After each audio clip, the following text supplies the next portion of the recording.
Last week, the National Online Racing Championship doubled up for their annual Talladega Duels with back-to-back races on the High Bank Superspeedway. When the smoke cleared, it was the perfect night for the 2021 Norctona 500 winner Femi Olot as he swept the evening and elevated his win total for the season up to 3. Now the series heads to the Martinsville short track where beating, banging, contact, and conflict are destined to take place throughout this 175-lap affair. Can Daniel Falkingham stay atop the point standings while he searches for his 5th win of the season? Or will a new name find victory lane and kickstart some positive momentum as the series shifts into high gear? This is race number 15 of season 13 on the NORC iRacing Series from Martinsville, and it's coming at you live on Pit Stop TV. Good evening, everybody, and welcome, as we mentioned, to the virtual Martinsville Speedway. I'm Eric Brennan. Absolute pleasure to be back. I know it's been a while, and it has certainly been keeping tabs on the NORC season as I've been on the sidelines for the last couple of weeks. I'm joined tonight by Emerson Arden, who's doing double duty. He'll be handling our commentary and production tonight as well. And Trey Shuttlesworth will be keeping all of you fans abreast as to how tonight's race takes place on all of our social media outlets. And Emerson Arden from Talladega, where we saw incredible, close, thrilling finishes, to now this tight, confined, and unique short track that measures just over a half mile. This is why we love the NORC slate. I think we're in for a physical but fun contest tonight. Absolutely. NORC short track racing has been an absolutely stellar show every time we've gone. You think back to North Wilkesboro, there was a lot of action, if you will, and again, great racing all the way around. The tire strategy really came into play there. And of course, we look back to Iowa with the amazing finish. I am so ready for tonight here at Martinsville in the paperclip. By the way, 4 races left in the regular season, including tonight, which means only the intensity, especially around that playoff bubble, is going to ramp up, which means we're in for a great show. And I'll tell you what, I can't think of a better place to kind of bring that intense points fight that is so important as we get closer to the playoff time than this place, Martinsville Speedway, a unique short track that is synonymous to any race fan. And here's a look at it, just over a half mile in length. It says 12 degrees of banking in the corners, but it sure as heck doesn't feel like it. Many people describe this place as 2 drag strips connected by 280-degree turns. The paperclip is a euphemism that is thrown about as well to describe this speedway. But the most unique characteristic is the fact that the corners are paved with about 2 lanes worth of concrete. After the track started to come up and dematerialize with its asphalt configuration in the mid-70s, it was a change that was made to try to help keep the track and the pavement intact longer. They finally redid it in 2004, and it serves as the perfect launch ramp for these cars to get off the corner, especially these Xfinity model machines. And Emerson, we mentioned the tight confines of this racetrack, the unique pit road. Now it's one continuous pit lane from turn 3 to turn 2, but boy, you can get in trouble here early and often. The caution trends are all over the place as far as NORC history, and judging by the way that a lot of our short track events have gone this season, everybody's been able to mind their manners, but this is a chance tonight to settle some scores, and this is the place to do it if you've got someone to get even with. Absolutely. We saw tempers start to flare at Nashville, and then they continued on to Auto Club. Talladega, of course, plus the off week, swings can settle down, but if you really had some beef going on, especially before Auto Club, this is the place to really bring that back up and really show your displeasure. And we can take a look at it with the point standings as well and see just where the intensity might be really picking up. And I mean, you looked at that cut line with 4 points, but of course, we take a look at the first half of the points, and Falkingham, of course, 4 wins on the season, doing an absolutely amazing job at the top of the standings, trying to maintain that. Had a little bit of a rough go in the first Talladega duel last week, missed the start. He ended up getting his lap back on in overtime restart conditions. Somehow, some way, got to the checkered flag there. Zoltan Herczeg, 2 wins. He's 22 back. He gained on Daniel Falkingham through the Dega duel. So we'll look to see if that gap maintains. David Schutt, 60 back of the point leader. Chad Oxendine with his 2 wins on the season. Remember him and remember his name. He's always fast at these short tracks. He has 2 wins to his name this season. 72 points back. Chad Oxendine's going to be someone to watch out for. John Berry, 102 points back. Very consistent. Got himself into the top 5 of the standings. Jared Darling's falling back to 615 back. Will Klein, 122 back in 7th. Brett Pancari, the Auto Club winner, 129 back. 1 point over Zach Lindgren, who's made a phenomenal run through the standings. He's up there in the top 10 now in 9th. Aaron Smith, though, in 10th, 140 back. And then look at the two guys who are hanging on for dear life. It's Spencer Owens and Sean Williams. And how about some of the names that are outside that playoff cut line? A lot of heavy hitters there. Sheldon Lockey, Howie Briss, Scott Shire. How about Cody Miller, the guy who won our season opener at Daytona? He's got some work to do if he wants to have a shot at the NORC Championship this season. Got to crack that top 12 by the time we hit the playoffs. Tommy Gossett, Hayes Booth, they both have been getting quicker as the season rolls on. That's a tight group of drivers in a very narrow window, and this could shake things up here tonight. And also, we'll keep our eyes on Cole Freilich as well, who's chomping at the bit to try to find a way to get into playoff contention over these final few races. Now, speaking of these final few races, we have an opportunity here to look at this schedule, which Emerson and I are both huge fans of. And as you can see, we're here for round 15 at Martinsville. That means including this race tonight, you've only got 4 more opportunities to try to close up that gap. And what a group of 4 diverse tracks that we've got here. The short track at Martinsville, the road course at Road America, only 25 laps for that race on that 4-mile layout. Then we go to Atlanta for a 130-lapper, and we'll wrap up the regular season finale at Legacy Daytona for 80 laps with these Xfinity cars before we kick things off for our championship run on what is another set group of unique, diverse, and challenging racetracks to decide a Season 13 champion. Absolutely. You look at it, Indianapolis, the big, bad 2.5-mile speedway. For, of course, home of the Indianapolis 500, we take Xfinity Series cars there. And, again, those tight 90-degree corners, 90-degree rounded corners are definitely going to be interesting to see what goes on in these Xfinity Series cars. Of course, Xfinity started going to Indianapolis recently, so a welcomed addition to the schedule. Of course, Texas, the 1.5 miles is going to be a blast in itself. Of course, with the different corners, the flatter turns 1 and 2, and the high speed 3 and 4 always makes for an interesting race. Bristol Dirt, it's going to be interesting to see how these boys really can get to grips with these cars being sideways most of the time. That'll be a blast, 150 laps there. Darlington, very narrow, very, very dependent on drivers who can keep their composure and keep focus for 147 laps there. No easy task. The short track out the jewel in the desert, 150 laps at Phoenix. Not only is the temperatures going to be hot, temps might be hot, especially if we're getting down to the end of the championship run here. Chicagoland, 134 laps, in Las Vegas, 2.5 miles to close out the schedule. In Vegas, I can't think of a better venue to decide a championship.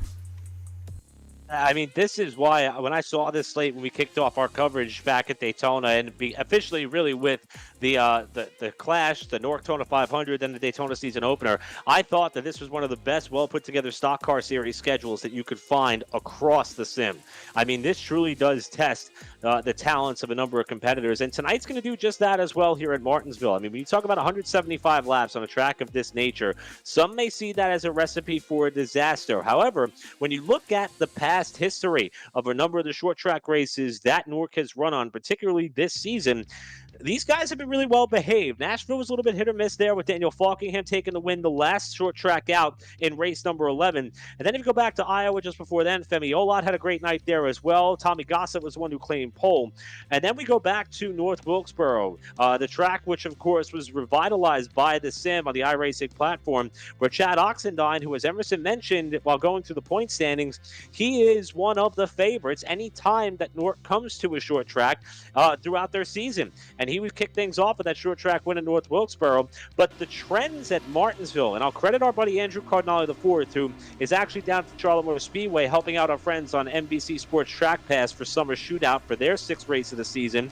So hats off to Andrew and company, who are working really hard out there today in what is a hot day in Concord, North Carolina. But Andrew went back and put together some stats as far as how these races have unfolded in the past.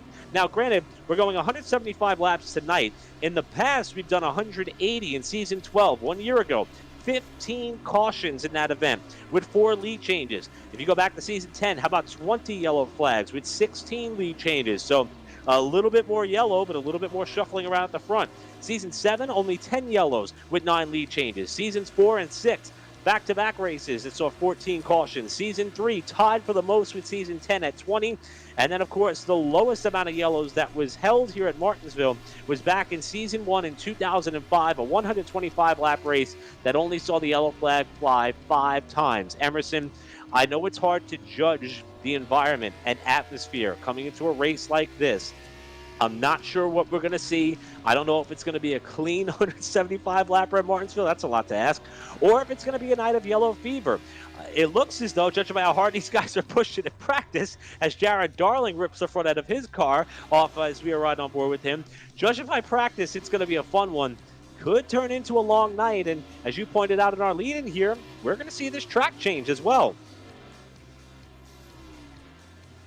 Absolutely. It's already sunset here at Martinsville. The track is going to fall into nighttime relatively quickly here, and it's just going to make these conditions very interesting for these drivers. Of course, it's going to cool off here. The tempers probably not as the laps wind down. And TCB up here second in the charts, and Jared Darling up there as well. Jared Darling again mentioned that he was going to win one of the Dega duels last week. He did not get that done, was in prime position to do so, at least in the first one, and is looking to kind of come back with a great run here at Martinsville. It'll be very interesting to see. Again, half a minute now left in practice, and these drivers really working away at it. Very intriguing top 10 or so in practice. And this is an opportunity here late in the going as we kind of inch closer to qualifying to see who's going to have the advantage. Now, we went over who some of the winners were on the short tracks this season, but qualifying, that's never good when your wheel's up at Martinsville. Qualifying, though, is a bit of a different story. And we're about to find out who's going to be able to set the quick time in qualifying as practice draws to a close. But let's go back and look at some of those fast drivers at qualifying on the short tracks. Chad Oxendine, when he went on to win at North Wilkesboro, he started his night by winning the pole. Fast forward now to when the series was at Iowa. Tommy Gossett, who has collected a number of poles throughout his career, was the quickest there and won the pole position. Daniel Falkingham, the points leader and eventual winner at Nashville, he set quick time in qualifying there as well. So a lot of different names we've seen go to victory lane on the short tracks, a lot of different names we've seen be fastest in qualifying. And as Emerson hinted, the practice charts were interesting. I expect these qualifying speeds and times to also be really tight, but perhaps be really unique as far as who may be the one to lead us down for the green. As Cole Freilich, one of our very own here on Pit Stop TV, is out on track trying to see what he could do as he tries to climb up from his current position in 20th in the championship standings.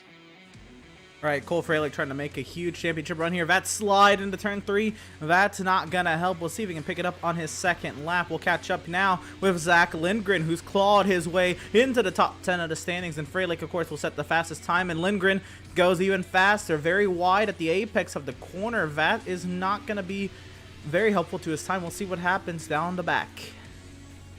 Lindgren is someone who has turned a lot of heads. In fact, he's continued his climb up through the standings, and he is currently the fastest by 0.06 of a second over Spencer Ray, who had a fantastic qualifying run and now goes quickest at North Wilkesboro. Ray got taken out in the early laps of that event, looking for a little bit of redemption here at Martinsville. And now we'll take a look at John Berry to see what he has in store. Hard to believe that Berry is one of 2 drivers in the top 5 in championship points who has yet to go to victory lane in 2021.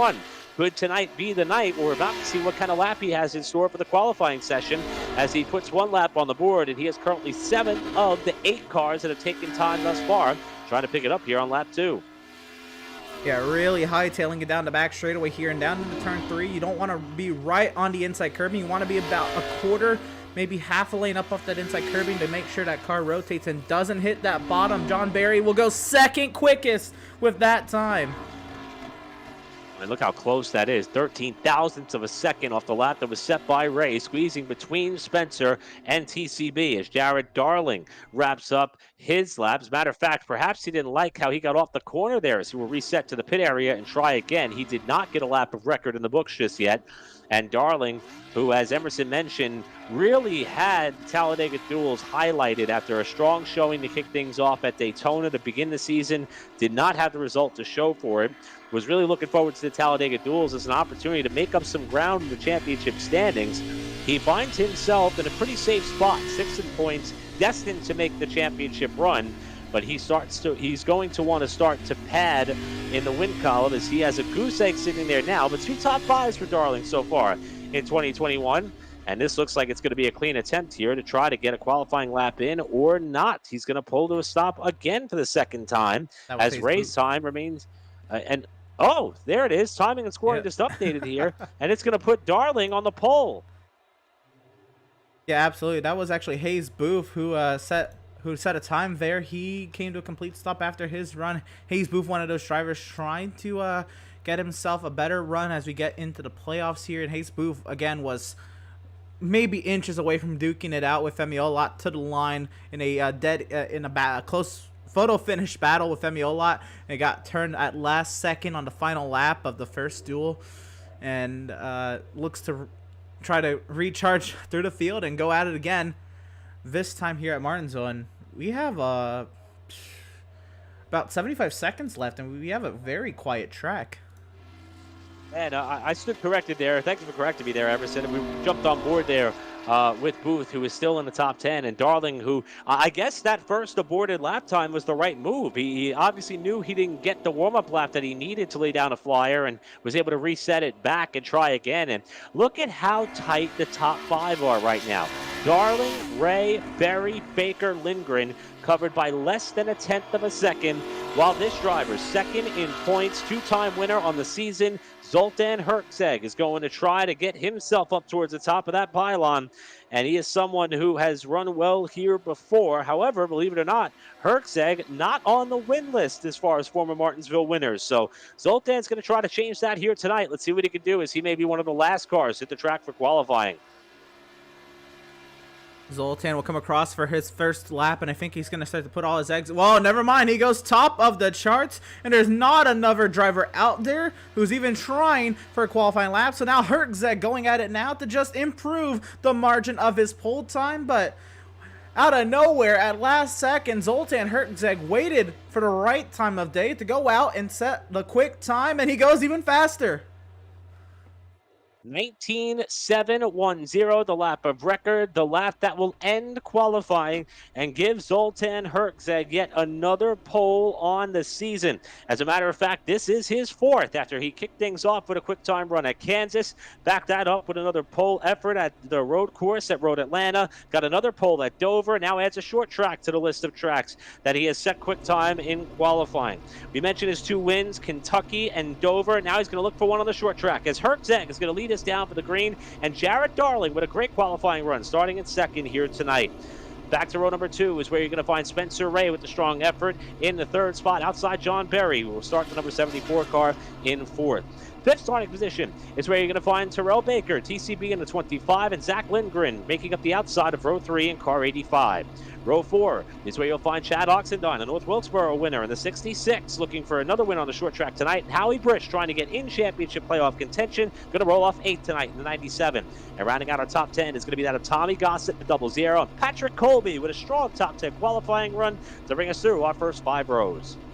It'll be P11 for car 11. Back in row number 6, Hayes Booth will start to the inside of the 15 of Cole Freilich, who starts in 12th. Row number 7 will find 4-time race winner this season, Daniel Foggingham, will be looking to make his way through the field cleanly through 175 laps. Will Klein starts to his outside. Row number 8 will find the 70 of Aaron Smith, and the 24, Bobby Cheney, from 3rd to 20th there very quickly at the end of the second Talladega duel, looks to improve upon that and maybe get that 3rd place finish back. We go back to row number 9. Ari Audi in the inside with 17th, and Spencer Owens, who was outside, in the 18th position. Back to row number 10. It'll be the 68 of Tom Mercier and the 69 of Sheldon Lockie. And back to 21st position, Sean Williams, who holds one of those coveted playoff spots right now, way back at 21st spot with Brett Pincari, the Auto Club winner in the 35, starting 22nd. 23rd spot is where you're going to find Nicholas Caressel in the 30, and Nathan Duenas in the number 54 is in action for the 2nd week in a row. He'll start 24th. 25th position is where you're going to find Scott Shire in the 4, outside Josh Robin, one of the Talladega pole sitters, way back in 26th spot, car 8. And that will take you through your field, 26 cars strong, getting set to go for 175 laps, the 15th race of NORC season 13. With Daniel Foggingham, the points leader, evidently going to look at Zoltan Herczeg, runner-up in points, trying to make up some ground tonight with Jared Darling alongside, followed by Spencer Ray and John Berry, your first 4 rows. Everson talked earlier about track conditions. Here's how things stand as the sun begins to set at the virtual Martinsville Speedway. 71 degrees, the ambient air temperature, mostly cloudy as you can see. Track temp cool, 77 degrees, and it will continue to drop as nightfall becomes upon us. And if you're a virtual spectator at this event, that wind just under 5 miles an hour just perfect to be hanging out in the grandstand and enjoying some of those Martinsville hot dogs. Half a lap away from green. Not sure what kind of race we're going to see, how physical it may be, and who will come out on top. It's another short track on the NORC slate, and it's going to be a couple of drivers looking to get the momentum rolling in the high gear portion of the NORC season. Zoltan Herczeg and Jared Darling bring us down for the start at Martinsville. Race 15 of the NORC slate is green.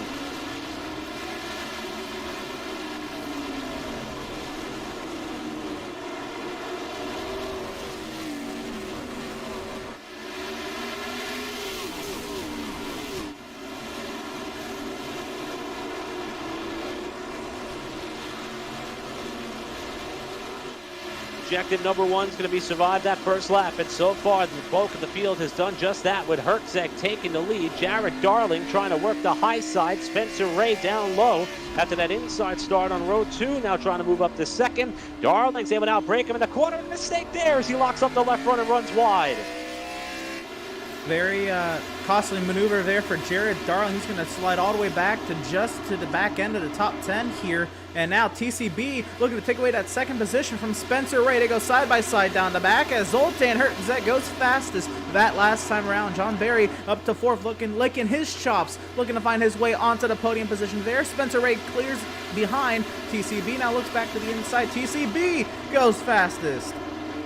Spencer Ray adorning the colors of the Tampa Bay Lightning, fresh off their Stanley Cup victory, trying to keep that success in motion for him to find victory lane for the first time in this NORC season potentially, but he's lost a spot there to TCB, who has been hungry. Terrell Baker is somebody who desperately wants an opportunity to try to find his way up in the victory lane. 22nd in championship points for the driver who supported this series through and through, and he is going to want an opportunity to get on up there and around Zoltan Herczeg. You see him enter the corner a little bit more shallow than out of the 96. Herczeg's able to beat him up off the corner, but Baker's got an opportunity to learn here. We're riding in P2. Well, here's the interesting thing. We always know Zoltan Herczeg as the driver who kind of works his way through the field and really makes his way forward on long green flag runs. We know how good he is at tire saving. Is this Zoltan Herczeg not pushing 100% to try to pace himself and keep the tires in check, while TCB is pushing his heart out, knowing that he needs to get to that track position at the top of the pylon? We'll see as this race goes on, as it's been a very clean start so far, and we'll see if this plays out into a long run if Zoltan is still up front at the end of it. And right now, Herczeg doing everything possible to try to keep himself up towards the front of the field, and believe it or not, minding your tires is something that these drivers are going to have to consider here, and not using up, especially that right rear as they come off the corner, as it could be so enticing in these Xfinity cars to get back to the throttle a little bit too hard and slowly allow that right rear tire to fade away throughout the duration of the run. But Herczeg appears to be in a bit of a rhythm here as that gap is starting to open up over TCB in the tune of about a half second, with Spencer Ray riding further back. Here is Jared Darling after that lock-up and slide down in turn number 3. Hayes Booth pumps the wall there as he comes out of turn number 2, trying to get by on the outside, but Darling has already fallen from the outside of the front row starting position to outside the top 10. Not the opening few laps that this driver was looking for years. We're 10 laps in, and that car is going the wrong direction quick. Absolutely. Jared Darling fell through the running order very quickly when he missed turn 3 on the second lap of the race and has not been treated kindly ever since. Jared Darling trying to find his way back forward and trying to do that in a hurry. You don't want to get swallowed up. You don't want to get stuck back here. And Cole Freilich, it looks like he's already been contacted from the rear end there. It's a very caved-in rear end on the 15.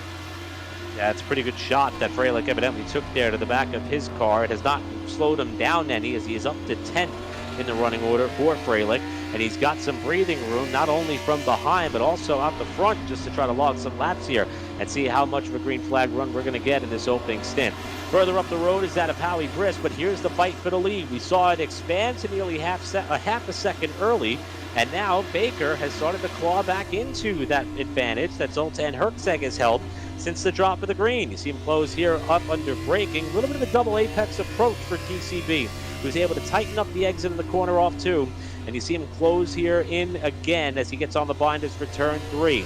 Baker appears to be able to hold that car just a little bit lower than Herczeg at this point in the race, and we'll see how this rubber band effect impacts these front 2 as the run continues to wear on. Absolutely, and I'm trying to see here and watch TCB steering input here, and again, it's very hard. as we've mentioned at the top of the broadcast, 2 drag strips connected by 180-degree corners is pretty much how this track gets described a lot of the time here. You see all that wheel TCB is putting in, and that's not very good for the right front tires this early into the run. But let's look at Zoltan Hertzeg and see if he's doing something similar. And you know, he's putting in a lot of wheel as well. It just is how you have to run this track. That is a lot of wheel these drivers are having to put in very early. And again, it is Martinsville. These tires don't really like short tracks as it is, especially ones where you have to really drive it deep into the corner to really make time up on these short straightaways. But TCB now hounding the rear end there to 96. Drives it deep into the corner. Does he have anything for Zoltan? Can he make any sort of move anytime soon? And one unique thing about this racetrack here is you can try to set somebody up for a pass time and time again, and especially if you're beating them under braking like TCB has been so far tonight, being able to get there and get up alongside that left rear quarter panel, that's going to be a different challenge in all itself. Typically a move at Martinsville is made coming off the corner. You want to be able to get enough power down where you can draw up alongside your competitor before you get to turn 1 or turn 3. And so far, although Baker's been able to get to the rear tail side of Zoltan Hertzeg's machine on a couple of occasions, he hasn't quite gotten close enough to where he can get that left rear quarter panel up off the bottom of the racetrack. Now, one other element that may come into play, and it may happen earlier than what we've seen all season long, is that of lapped traffic. Now, we've got 25 cars in this race, some of which are still fighting for position here throughout the top 10, but Scott Shire in the Gravedigger colors and the number 4 is going to be the first car in jeopardy of going a lap down. He's in fact on the same straightaway as that of your leaders, and you see Hertzeg just off in the distance. He'll come into your frame here as they come out of 2 and on the back straightaway, and I'd say that within about another 10 or 15 laps or so, lap traffic may be a bit of a factor for this battle for the lead should things stay green. Absolutely. I think if it's only one car, that's going to be okay, but if we stay green and they get into the meat and potatoes and the real heated parts of this midfield, it's going to be very interesting to see how the lead battle fares through all the intense battling for positions, especially when you got to think people are still fighting for their seasons in the thick of it back there. And we've seen a lot of give and take throughout this field on many occasions on the NORC slate throughout 2021, and we would expect that trend to continue once lap traffic comes in the frame for this battle for the lead. But I am surprised at how well the top 2 have been able to drive away from the field. Let's also talk about the progression of this driver. Daniel Falkingham started outside the top 10, the points leader, who, as we mentioned, has had success on the short tracks. In fact, he's trying to go back-to-back as far as short track slate, or the short track slate on the NORC calendar for 2021. Now pulling up to the inside of Tommy Gossett in what's going to be a battle for 6th position. Falkingham is on the move as Gossett scrubs the wall out of 2. But Falkingham is about to crack the top 5 here if he continues this pace, and he is certainly showing he has what it takes to match the leaders if he can get there. Absolutely. We look at it. The leader ran a 20:32 last lap, and Falkingham, while making an overtake, ran a 20:38. Falkingham has definitely got the pace to contend very early on in this Martinsville race, but remember, the track is going to change as we get into the nighttime here. Will this advantage or this, I guess, pace still hold up for Daniel over the long run? We'll see here that time, a 20:28 for Hertzeg, a 20:34 for Falkingham. The term comers and goers is something that is often utilized in motorsports on many different occasions, and believe it or not, Martinsville is one of those tracks where the comer and goer theme could have come to fruition, even though it doesn't appear to be a track that you would see things get spread out so quickly, and that is the exact reason why. As Emerson mentioned, the handling of these cars as TCB comes right into your living room here off the bumper cam of Zoltan Hertzeg.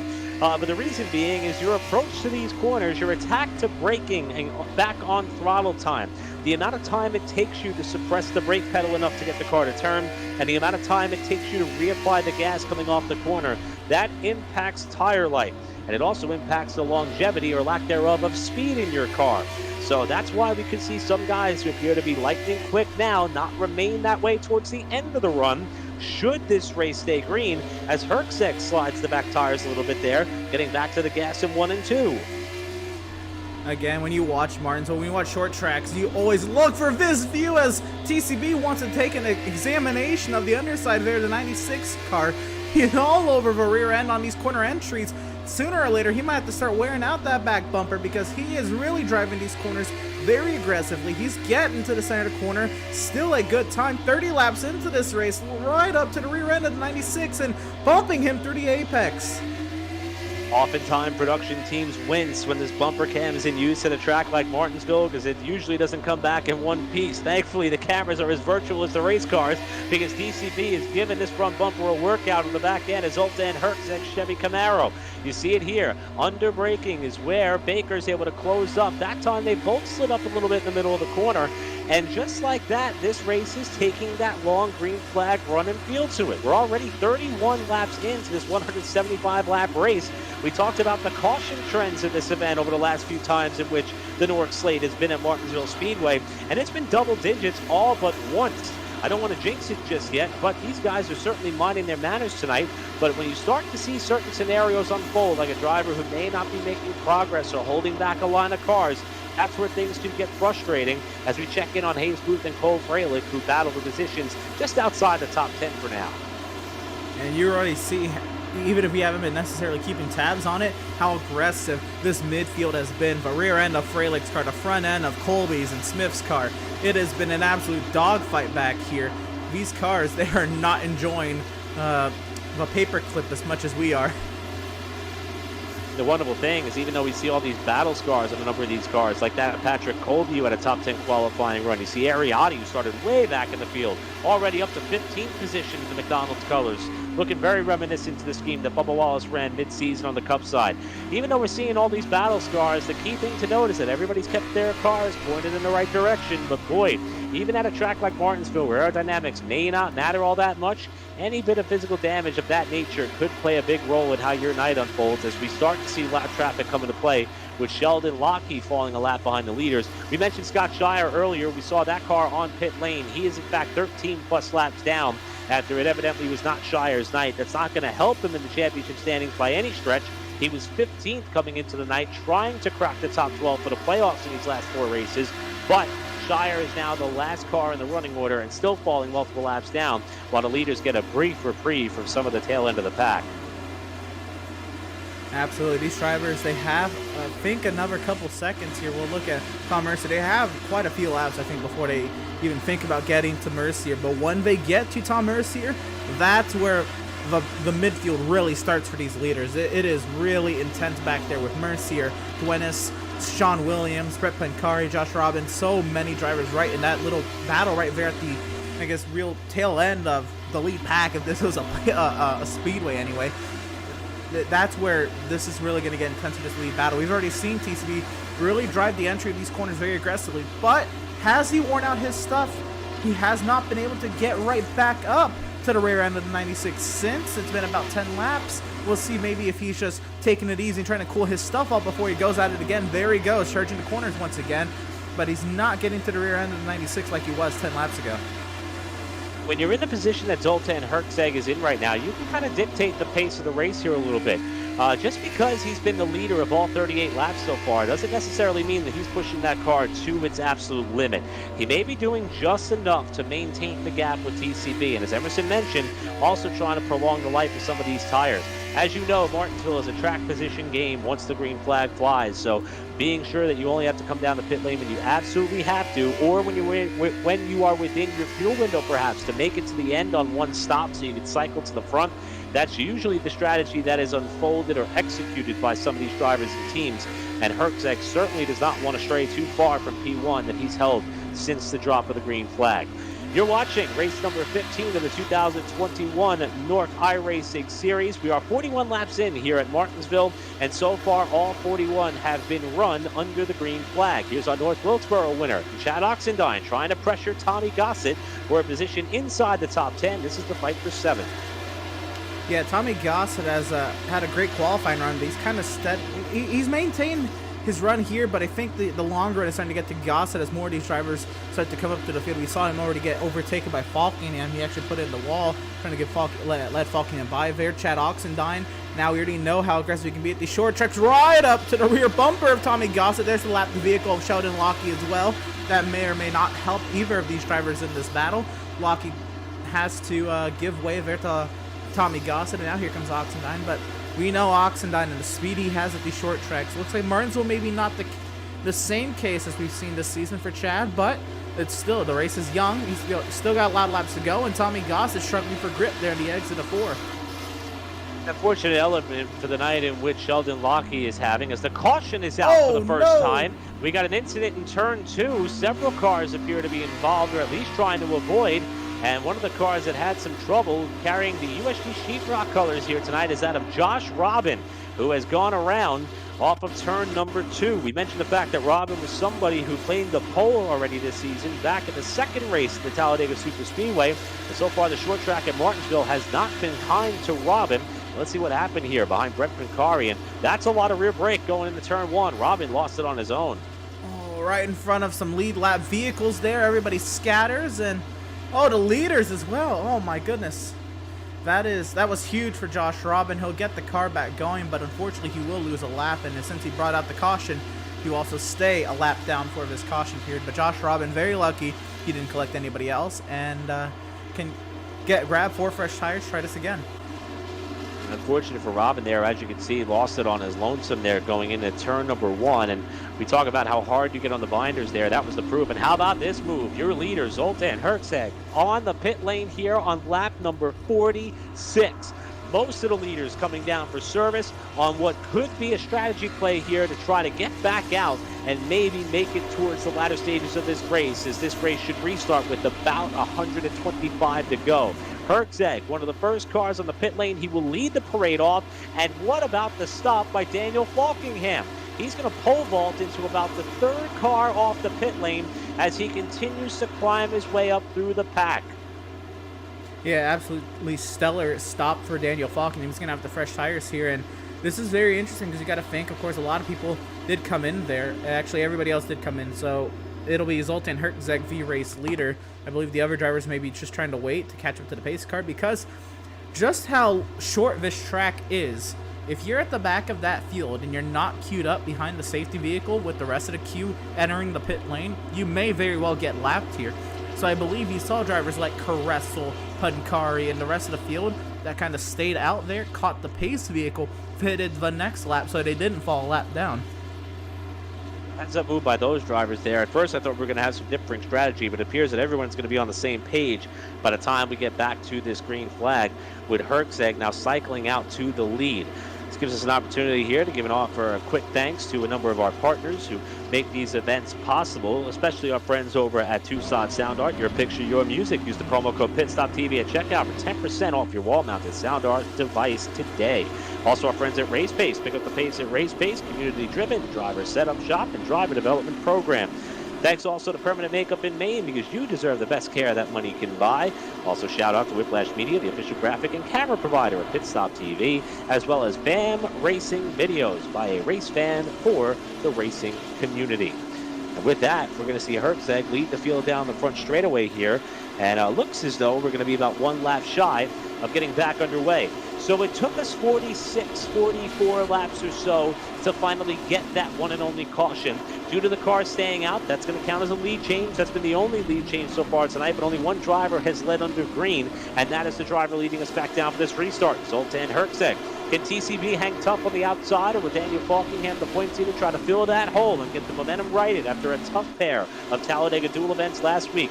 We're about to find out here as we inch closer towards the 1/3 distance mark of this race, with Herczeg and TCB leading us back down for the restart to kick off lap 50 from Martinsville.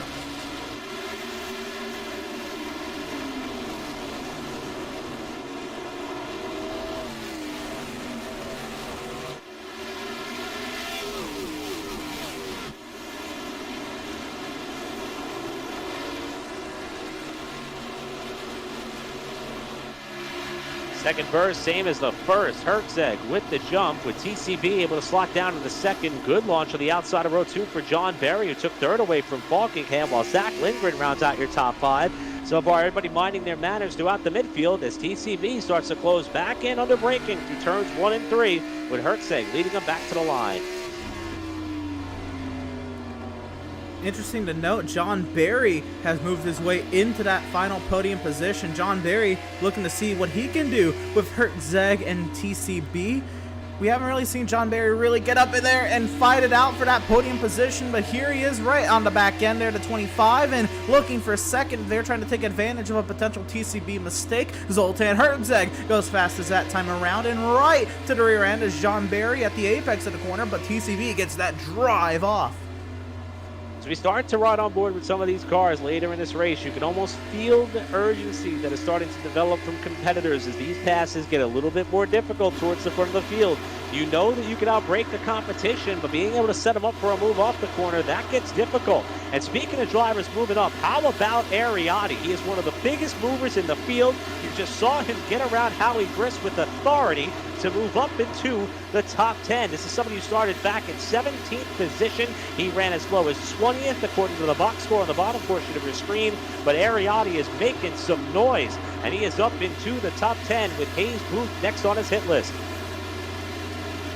Absolutely, Ariotti on it. He started 17th and look, as low as 20th. That is way back there in the thick of it. But he's been able to make it through this pack very cleanly. That car looks relatively clean, of course, against some of the rest of his competitors. And again, sizing up Hayes Booth up ahead. We'll try to see if Ariotti has something before this race gets too long here. We'll do one more bit of housekeeping based on that last caution. We mentioned Sheldon Lockie fell a lap down. He did get the free pass by virtue of pit strategy. He's actually running in the top 20. So Lockie was someone who we thought would be in big trouble early in the going here. Got a second chance at life. Only one car, one lap down. That's Josh Robin who brought the yellow out. And again, Scott Shire evidently is not going to finish this race here tonight. He is back in 25th, multiple laps down. Unfortunate night for Shire, while there are still a lot of comers and goers throughout this pack. Will Klein starting to work his way up into potential top 10 contention. Another driver who we thought would be in victory lane by this point in the season, yet to have some luck, even at those super speedway events where he is so good. He'll have one more chance 3 races from now at Legacy Daytona, but at first he wants to try to get through the remainder of this event here at Martinsville, and the longer we run, the more that 48 starts to climb its way up the scoring charts, and Ariotti is next up ahead in what is still a very close battle for 10. Some front end damage there on the 48 of Will Klein. Does he start to use this front end here as he gets busy with Ariotti? Looks like he can't get there just yet anyway, but we're working lap 60 of 175. You don't really want to be roughing people up right away because, of course, you can get it paid back in that length of a race, but you still watch on. And again, 60 laps complete, 175. That means there's 115 laps to go, this time by the start-finish line. And Will Klein down in the 11th position, trying to find his way into the top 10. Zoltan Herzeg has opened up a near 7/10 of a second, near 8/10 of a second advantage over TCB.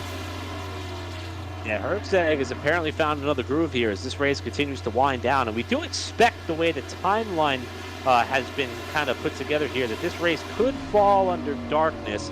However, we are only about, let's see, halfway would be at about lap 87, 88 or so. So it's going to be relatively close as far as how much this track continues to evolve and change. But so far, Herzeg, Baker, and Berry have been a constant, with Falkingham working his way up to 4th and Lindgren your top 5. Also, good comeback so far for Jared Darling. Remember, he overcooked turn 3 early in the going in this race, fell all the way out of the top 10. You see him here now losing a couple of spots to Tommy Gossett and Chad Oxendine. But since that slip by Darling, he's been able to kind of stabilize himself here in this 6th to 8th range or so.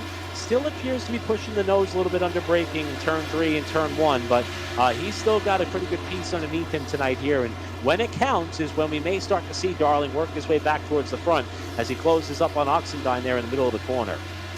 Yeah, it's starting to look like some of these drivers, is like Jared Darling, you said he's pushing there at the entry of these corners. They need to drop their brake bias a little. I know if it's fixed setup, you can only do so much, but dropping that brake bias will get that nose to turn in a little bit, but you don't want to drop it too much or you'll see what happened to Josh Robin. But again, once you're in these cars, you can only drop it about 3%.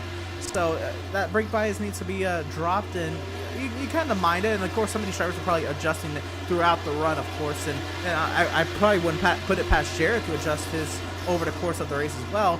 But if it's pushing that much, maybe he didn't have it set to what he needed it to be, or didn't get enough practice time to really get up there. Again, we saw him go quick in practice and started in 2nd. I don't know about the long run, though. And again, you also have to account for dirty air, as much as that means here at Martinsville. But still, the traffic and the dirty air, because the car looks still very clean. He gets the run on Oxendine. He peeks to the outside. Just in front of him, we saw Tommy Gossett light the back tires up coming off turn 4. He got really loose up in front of him, holding down the 6th spot for now. And this is where you start to see a little bit of visual evidence of patience starting to wear thin. Chad Oxendine has clearly been on the backside of Gossett now for the last handful of laps, and now he's starting to get some pressure from Jared Darling, who behind him has an ever fast and ever closing Hayes Booth and Ariati. So when you start to see a bottleneck in a position like what Tommy Gossett is in right now, that's when Chad Oxendine's got to start getting a little bit creative. You see him there work the high side of the racetrack, try to get a late apex off the corner, accelerate heavily off turn 4, can't quite get alongside Gossett. If this doesn't start to work, that's when that front bumper or that cord is going to start to get a little bit of a workout here on the backside of Gossett as this fight for position continues. Again, Oxendine really getting really creative. Look at that line. He's going for that extreme late apex to try to extend that straightaway. Look at this run. He gets down the straight. Is he going to send it into 1? He's not close enough. He doesn't feel anyway. But again, you got to think, we know how Tommy Gossett is. We know he's going to defend his position as he should. He's in the top, he's just outside the top 5. He's running really well. He's going to defend it really hard and try to keep every driver he can behind him if he's not doing the best right now. And Oxendine might have to get a little handsy here and try to find another creative way to get by this 0-0. We'll see, of course. He's still got a lot of time before he should consider that. But if he wants to move forward, you know, if this race goes green, these drivers, these leaders are going to start to get away. But if Tommy Gossett gets bumped, look at how many spots he's going to lose. One of the other facets of short track racing on a track like that of Martinsville, it kind of has a road course element to it where you could almost force your competition into a bit of a mistake. You see Oxendine there sending it in deep, not far enough to offer up the threat of contact just yet on Gossett, but maybe trying to get Tommy in a position where he slides up a little bit on the binders or gets on that brake pedal a little bit too hard and washes up the hill. It's a little bit of a cat and mouse game, and that's why we see Oxendine filling up the right side of that 0-0 if and when possible, and then cutting down underneath, hoping to maybe he can get Gossett to open the door without having to be too physical, as they're losing considerable ground to Zach Lindgren. You see how far up the road he is in 5th. It's about a 2-second difference as Oxendine may have a run inside here in 1. Gossett slams the door shut. Yeah, Chad is really starting to see those leaders drive away here. He knows the intensity, urgency is picking up here. If he wants any chance at that top 5, he's going to have to find his way past this 0-0 very quickly. And I want to say, you made the, I guess, the comparison of a short track to a road course. And I want to say what we're going to next week at Road America, the extremely long straightaways and very, again, beautiful road course up there in Elkhart Lake, Wisconsin. You get into those braking zones, turn 1 and turn 5, all you can think of is the short tracks where you have to brake really, really early on these straightaways like Martinsville to get these cars rotated through the center of the corner. Of course, you're not downshifting here at Martinsville, but that's what I think of. I think of, you know, short tracks where you really have to get onto the binders hard and early in these big, heavy cars. Certainly been very fun to watch, especially with this Xfinity car in the season 13 running of the NORC iRacing series. And so far tonight, as the Oxendine there have to exercise a little bit of counter steer coming off the corner as he got loose coming out of 4, and Jared Darling closed up. This continues to be a great fight here. 3 cars deep for 6th, 7th, and 8th respectively. Will Klein has moved up into the top 10. How about the fight for 3rd? We're on board with Daniel Falkingham down the main straightaway after losing the spot on the restart, albeit on an outside pass by John Berry. Falkingham now finds himself in P4, looking for an opportunity to get by him. If you're somebody like Falkingham, who we mentioned did not have the best of Talladega duels, this is just what the doctor ordered. You're up in the top 5, you got pace with the leaders ahead of you, and you don't want to push the envelope too hard, too quick. The last thing you want to do is accumulate a list of enemies as we get down towards the pay window opening in terms of the season, with the playoffs just around the corner.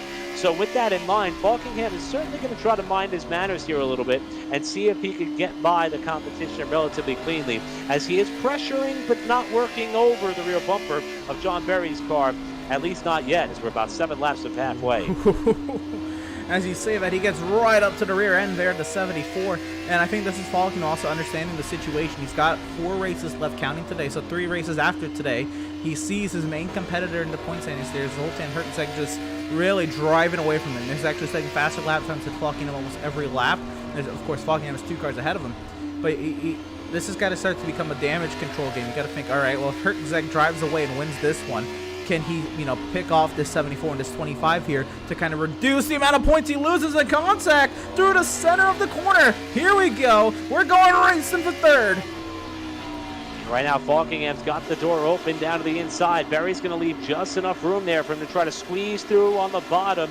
And these guys are not alone. That's Zach Lindgren, who is in the frame as well in what is a 3-car race for third on back.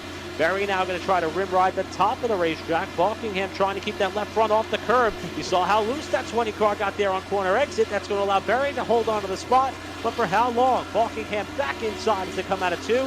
And the race side by side on the backstretch. This for third.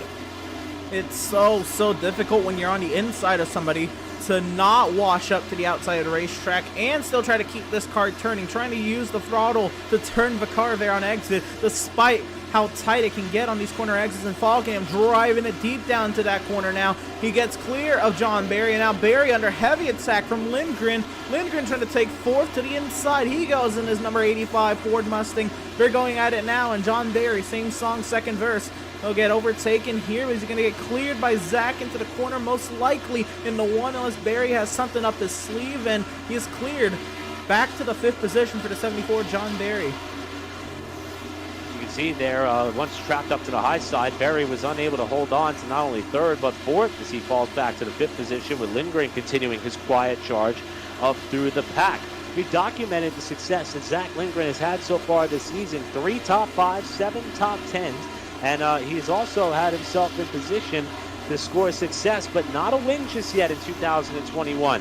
So he finds himself up in close proximity to the front of the field, but at this point in the race, as we're about to hit halfway, and this is the 15th race of the NORC slate in 2021 from Martinsville, we've only had 1 caution in this race so far, and it has been all Zoltan Herzeg, the leader, who is starting to navigate his way through some lap traffic. Herzeg now with 2 lap cars between them, and we got a caution, trouble, off of turn number 2, and that's Chad Oxendine, who was running up in the top 10, who has gone around. Yeah, he's got Jared Darling with him. We're going to get a replay here and see what happened, but again, very good runs. Again, the recovery drive from Jared Darling and Chad Oxendine up there as well, making their moves early into the mix, and we'll get this replay here. This all the way back in turn 3 and 4. They're right behind Tommy Goss, and no. Oh, man, I don't know what's going to happen here. Right up to the rear end there. Does Jared get to the inside of Chad? And it's unfortunately what happened. Chad maybe waited too long to find his way past the 0-0. And Oxendine there looked to be working the high side. Darling tried to fill the hole, and just when you thought he was going to have enough width to get that car up alongside, he came into contact with the left rear of Chad Oxendine and sent him for a spin. Darling also had to come to a stop, so this is going to negatively impact the both of them after this spin took place in turn 2. We're going to have another look at it here. You see Oxendine, he's been doing this the last few laps as that of Chad, just kind of entering a little bit high, late apex, and I guess he got up enough there where Darling thought it would be a chance to pounce. You see Klein, Ariotti, Hayes Booth, and more all going by as the positions flash their way through. Fortunately, though, these 2 cars were able to stay on the lead lap, so that's going to prevent them from suffering a similar fate as to what we saw happen to Josh Robin to bring out the race's first caution on lap 46. Absolutely. You know what? I have to commend Jared Darling there. I think that was clearly not intentional from Jared's part. He came to a complete stop, and even though when he could have turned the wheel to the right and got back going, even when Chad backed out of the way, he waited for Oxendine to get back going. So I think that's commendable from Jared's part. He takes full responsibility for that incident, and you know he wanted Chad to at least get that spot before they got back going. That's a move by Darling. Meanwhile, Herzeg has himself still in prime position here as a couple of cars are going to elect to hit the pit lane. This caution could be a saving grace for the likes of Spencer Owens, who fell a lap down, as well as a couple of other cars who may be able to take the wave around here and try to get back on the lead lap if at all possible. And this will also erase the lead that Herzeg had built up. I believe it was about 1.7 to 2 seconds that he was able to build up on TCB at the time of the yellow. So that opportunity that he had to stretch his legs at the front of the field has kind of come and gone. Let's have a chance to talk to one of these front runners here tonight. Somebody who we were hoping to hear from at the beginning of this race. It was a fast-paced start, so we didn't get a chance to get his traditional yeehaw, but we're going to talk to him now. TCB enters the broadcast booth, and Mr. Baker, you got yourself a hot rod tonight. You appear to be able to keep pace with Herzeg in that first stint. Fell back a little bit there. What do you have up your sleeve for the second half of this race? Hopefully we can try to get by Chad and get under Zoltan as soon as we can here and try to run away with it. I know we were pretty equal in the first run. Second run, I ran a little bit too hard, and I got a little bit unfocused there. And later on in the run, I started getting focused and started catching him. So hopefully we can pass him here. All right, so we're getting ready to go to the restart. Let's get back to work, buddy. Good luck. Yeah. There we go. That was an IOU. He owed us that one. I love it. So, unique situation here. Somehow, Chad Oxendine finds himself up towards the head of the pack here. We're going to have to check scoring to see how this works out. With Herczeg up top, TCB down low. Here we go. We're back underway. Oh, trouble off turn 4. Going to spin in the back of the pack. Race stays green for now after one car went sideways coming to the restart. And it appears as though this race is going to stay under green flag conditions.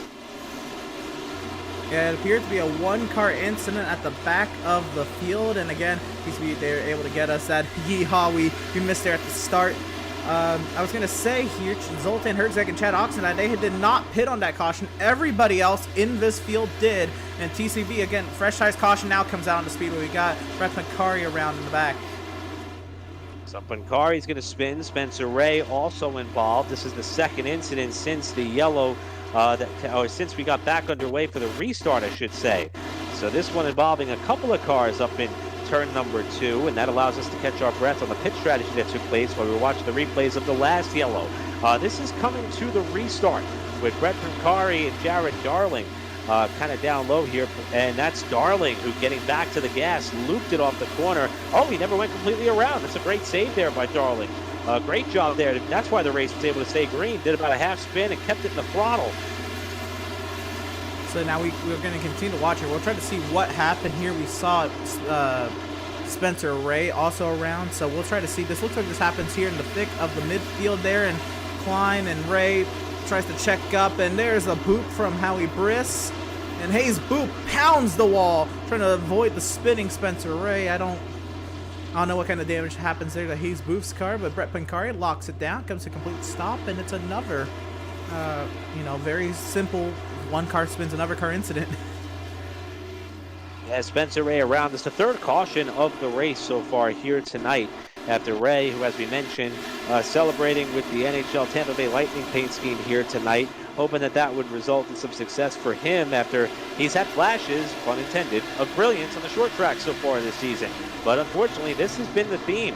Trying to do the gentleman thing and stay off the rear bumper of Will Klein, and Howie Briss didn't get the memo, and Hayes Booth about pancaked the wall right by that Wheelan logo to try to avoid without getting some major front end damage. He was able to continue on. Brett Pancari, the Auto Club winner, was not. Yeah, but good thing for Pancari, he comes to a complete stop, no damage out of avoiding that incident. And I mean, he was kind of already towards the back of the pack, so just jumbled up, maybe a difference in restart lane, but other than that, Pancari okay to continue on. So, as Emerson mentioned, when we came down for the restart, 2 cars elected to stay out. We kind of actually missed the boat on that one there a little bit, as it was the 66 of Chad Oxendine and the 96 of Herczeg. Let's take this opportunity here to talk to our championship point leader, who's had a great climb up through the point standings, Daniel Falkingham.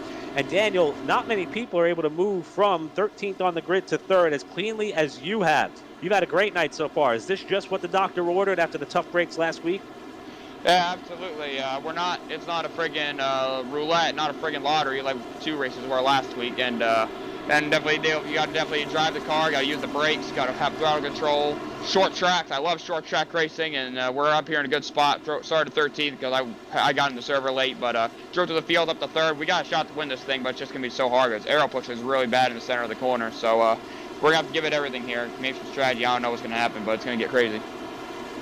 You won our last short track race out at Nashville. You're 2 spots shy of being able to grab another one here at Martinsville. Good luck tonight, Daniel. We'll be watching. All right, thanks. And that again is our points leader, and 4-time winner on the season, looking for his 5th win on the year. If he can find his way up and around the dominator, Zoltan Herczeg. We're going to restart here, coming to lap 100, so there'll be just over 75 laps to go.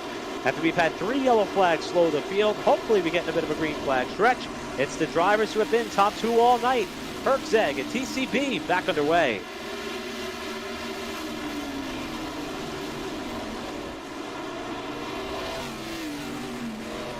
Oh, turn 1. That's Tommy Gossett who has gone around, and he gets hit a couple of times. I believe that was Spencer Owens who might have speared him in the left front. And just like that, our 4th caution is upon us. Gossett, who was running in the top 10 throughout most of the night, now a considerable damage to the back end of that car after he got sideways coming through turn 1 on the restart. And Gossett's night has evidently begun to unravel here on lap 101. I thought he was looking for somebody there, so I believe he was actually just trying to get a spot back in the lineup there. We'll take a replay here and see what happened to Tommy Gossett. And right there, he was restarting 6th. They're trying the outside lane. The restart very jumbled up, and Will Klein right behind gets in front of John Barry. And it's just a boot from the 74. That's what it is. A send around and into the pack, and contact for Freilich and Sean Williams, but everybody else gets away scot-free.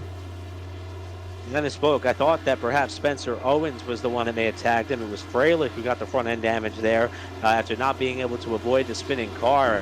What a tough break after restarting outside of row number 3, and kind of saw a lot of this in that Knoxville truck race last Friday night, where the bottom has been the preferred groove. If you've got a hole, you want to try and fill it, and that's what Gossett did here, but John Barry just wasn't expecting the stack up in that capacity. You see Barry there able to get on the gas to get right by the spinning 00 after nudging the left rear of Gossett's car, and slowed the field dramatically here. Not even able to get through 2 corners before having our 4th caution. Back-to-back yellows, no less.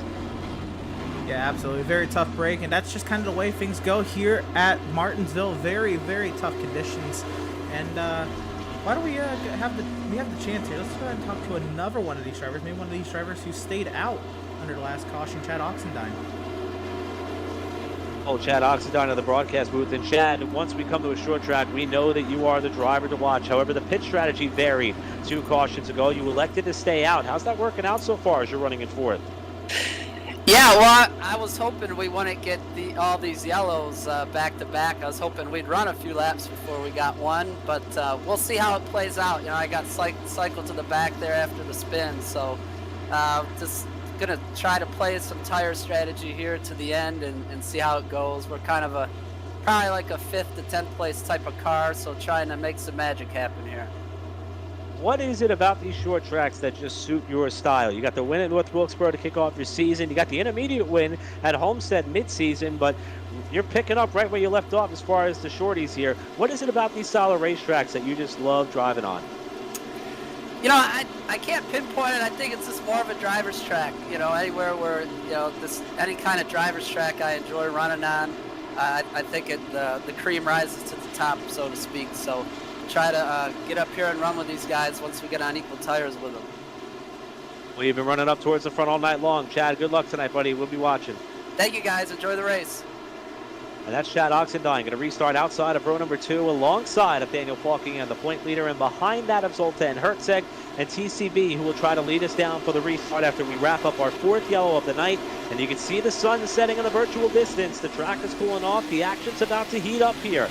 With about 70 laps to go, Hertzeg leads us back down for the restart.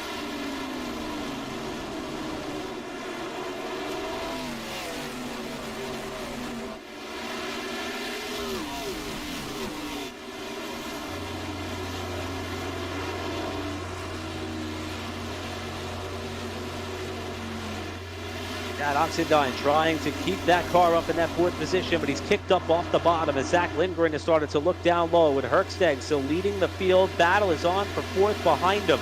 And right now, Lindgren is not alone on the bottom. There's a freight train of cars that's going to try to kick Oxendine out of the top 5, or maybe worse as they come off the corner, with Lindgren taking the spot at the line. And that's such a helpless feeling. Once you're kicked up off the bottom on a restart, everybody's nose to tail, everybody on fresher tires than you. You're just on your way backwards, and you're just hoping and praying somebody makes a mistake for you to find a spot in line. Chad Oxendine pretty much is going to go on a free fall through the scoring pylon and running order here as Will Klein now gets to his inside. There's a spot there behind the 48, unless Howie Brisk can get up here and fill that spot. For the hope from Oxendine that he just wants to try to stabilize someplace in the running order while the fight for second is on in front of him. Here comes Daniel Falkingham. He has got to run on TCB. He's going to move up to second, and Baker clipped the curving there off of turn 4. That's going to prevent him an opportunity to try and counter. As Falkingham is up to P2, what does he have for Hertzeg, who has been untouchable so far tonight? And TCB getting ready for next week, trying to use the curving to help the car turn there out of turn 4. But in all reality, he's just trying to get that crossover and ran out of room there trying to get to the inside of Falkenham. But Falkenham, very confident in his ability to get forward here. Does he have anything for Zoltan Hertzeg? Again, Hertzeg ran faster than Daniel all through the last green flag run we had. Does Daniel now in clean air, for the most part, besides race leader Zoltan Hertzeg, have anything in terms of lap time over the next, what are we? We're at 64 laps to go. Talked about how tough the aero wash has been on these Xfinity cars, even on this short track here tonight.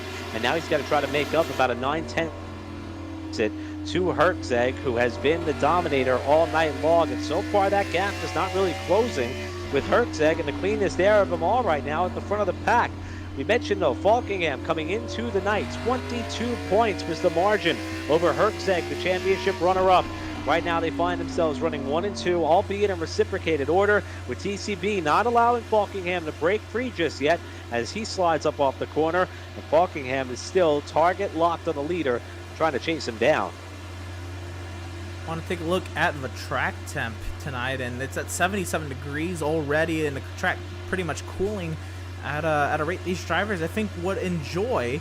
Of course, the grip levels are increased, but these drivers struggling as the run goes on, of course, and the dirty air, again, like I said, however much that means at Martinsville, but still very difficult conditions for these drivers. The grip should help them out. The air temp now under 70 degrees to 69 degrees, and it's not too windy, but 8-mile-per-hour winds could be affecting these drivers as they try to get these cars very lightweight under braking into the corners.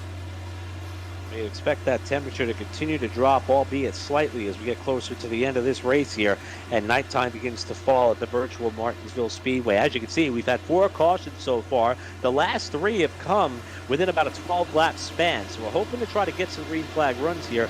18 laps has been the cycle of yellows. The lead changes, though, have all pretty well flat through the cycle of pit stops. So we may or may not see one more here. Lead change, that is, towards the end of the night, as Falkenham has been a tick quicker than Hertzeg the last couple laps. But the best fight we got going on right now is here for 7. Chad Oxendine on the older tires, doing everything he can to hang on. And look at the freight train that has begun to build behind him, as Aaron Smith looks low on Howie Briss for 8.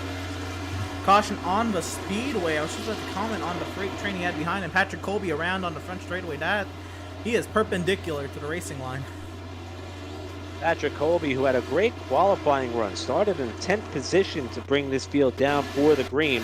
However, he got shuffled out of the top 10 in the opening few laps, hung around there despite some obvious damage to the front and side of that race car, and he now slows the field for the 5th time tonight, running behind Tommy Gossett. And there's the catch of that curbing off the corner. It doesn't look all that daunting, does the curbing here at the Martinsville Speedway, but if you catch it enough with the left side tires, it will upset the balance of the car enough to send you sideways, and Patrick Colby found that out the hard way.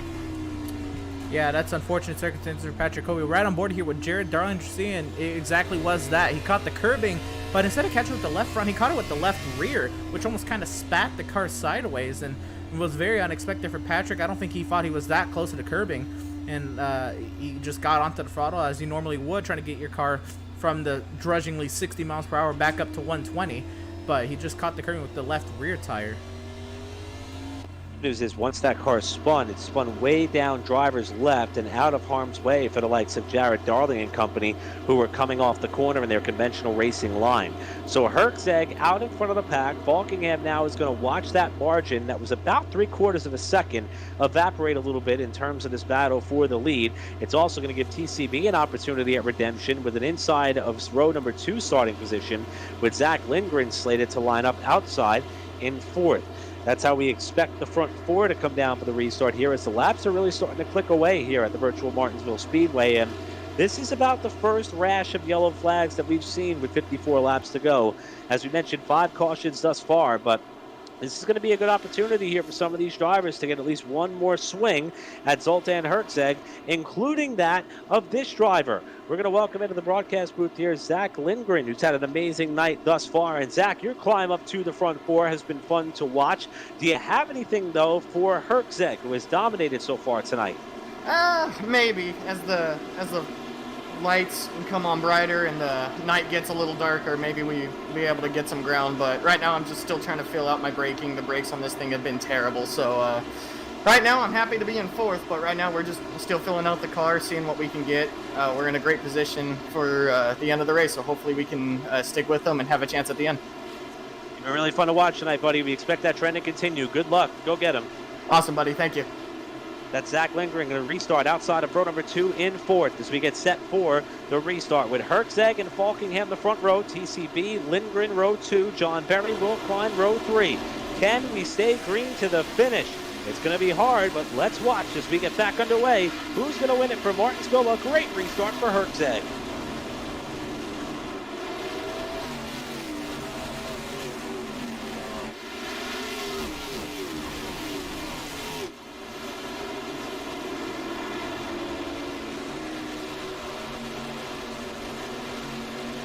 Saw Patrick Colby have a bit of a slide and spin towards the back of the pack, but the race stays green as Hertzeg and Falkingham clear out to first and second.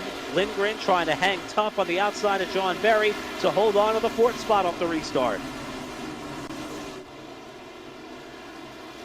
Yeah, again, we watched these two drivers go at it, and when Lindgren was able to get to the inside of John Berry, able to repave the overtake back, and back into the 4th position goes the 74. I don't think Falkingham is up for grabs once again for John, but he puts himself back into the 4th position. John Berry has been very consistent today, up in that top 5, and really keeping his car clean as they're going really hard at it for the 7th position. Aaron Smith and Howie Briss.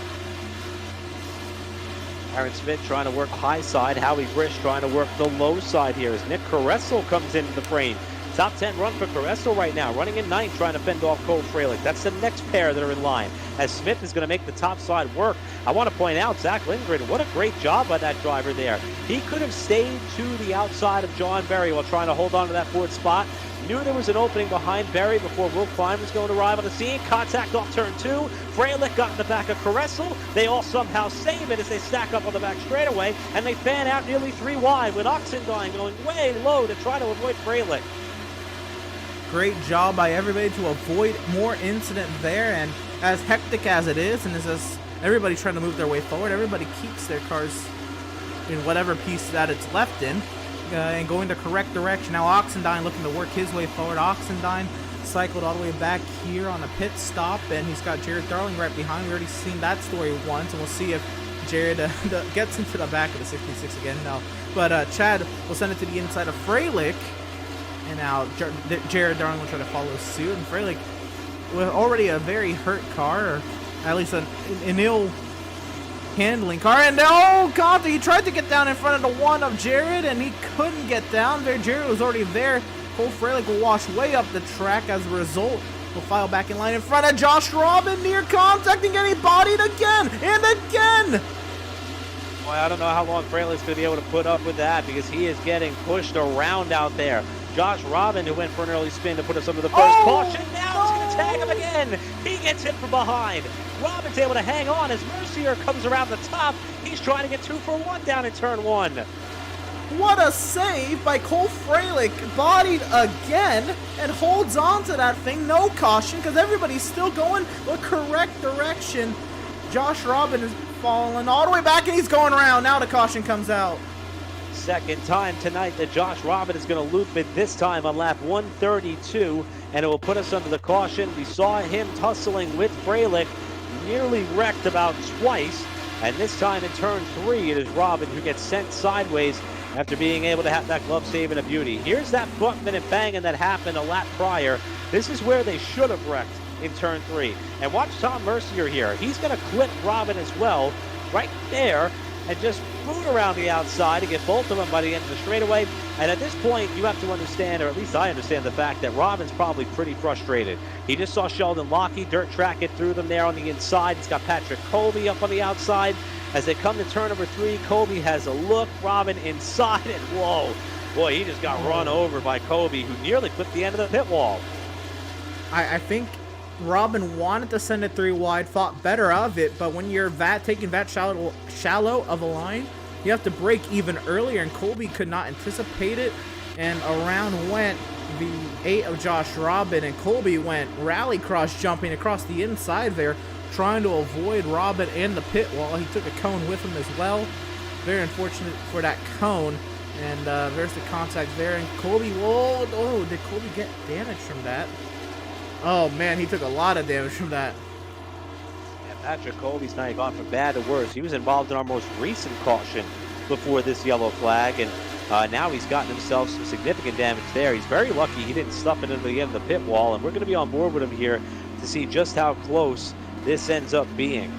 Boy, this was really a close call for Colby as far as the front end of his car catching those barrels, and there's the hook in the right rear, and yeah, it wasn't as close as it looked like, but that hit to the wall was enough in order to create enough of a spark there to that front bumper, and he's able to continue on here. And oh, Spencer Ray also apparently had a problem on the front straightaway there at the same time as the crash in turn 3. Yeah, just a lot of calamity. Everybody's scattered all over the place, and that's kind of the race I expected. No offense to these drivers, I just expected it to be that hectic as it was those past 3 laps with Freilich and Robin and Spencer Ray and Patrick Colby and Sheldon Lockie. Everybody kind of going all over the place, taking lines you probably wouldn't take in any other race at Martinsville, but nonetheless, we're getting ready to restart here, and 40 laps to go, coming around to 39, Eric. This is quite the scenario we've got here. Unfortunately, this rash of yellow fever is starting to intensify. I expect that trend to continue as these positions become more valuable and more important towards the run to the checkered flag.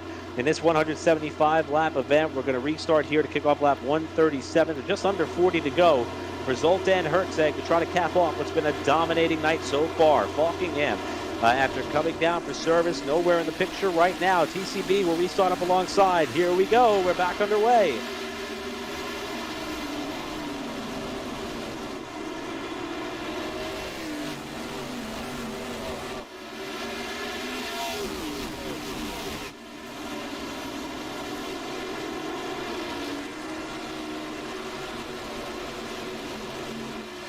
Everybody fighting for the bottom of the racetrack off these restarts here. And no contest for Herzeg, who's able to cement himself out front in the lead, with Baker looking for an opportunity to get up to and past him. Yeah, TCB put back in position once again to try to find his way around the 96 of Zoltan Herzeg. And we saw how aggressive TCB was early when the track was still basked in the sun. Will he be able to do this now on a much cooler track? Is this track more to his liking? Does he need to adjust the car? We'll have to find out as he tries to drive it there through the center of the corner, and the lap's quickly winding. Now we're coming around to 36 to go. Hit the line here now. It is Herzeg, who thought he got in there a little bit too deep down in turn 1. Able to hold on to the car. Baker closed up quickly as he got under braking there, and he will try to do so again as he comes to 3. Nobody has been able to brake later than TCB so far tonight, and we have another caution, and I fear that this may involve another repeat offender. Not sure if it's car 6 or car 9, but Spencer Ray appears to be one of the cars that's involved. Yeah, very unfortunate for both of them. We're going to try to get a replay here and see what happened.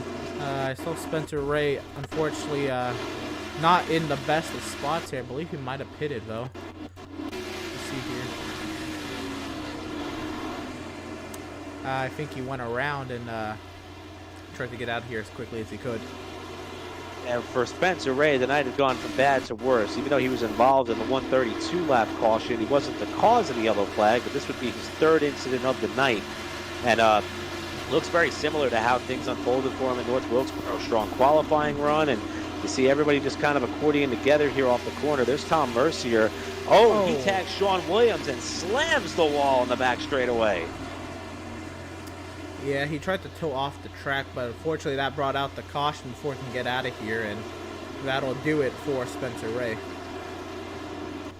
So that will be it for Ray, who came into the night looking to try to climb further up the championship standings, 21st coming into the evening after the strong qualifying run. And for Ray, it's going to be a night to forget on the short track at Martinsville for sure.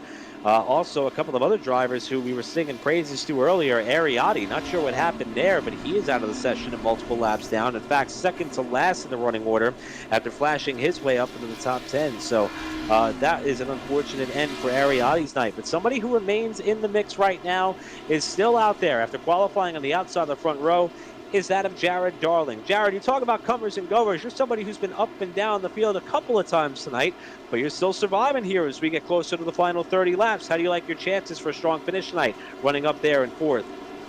Yeah, honestly, this race has been a disaster for me right from the start. It was pretty rough. I made a lot of mistakes today. I first off got to apologize to Chad, spun him out early in the race, but we've worked our way back up. I kind of followed him up here, but now, I don't know, I think this caution kind of came out too soon to my liking. I do have a set of tires left, but, you know, the guys behind me got fresh tires, so really I just kind of need a little bit of a run here, and then maybe pit and get some fresh tires to try to work my way back up. But it's not looking too good for a win tonight, but hopefully we can just keep the car in one piece and bring home maybe a top 5, hopefully.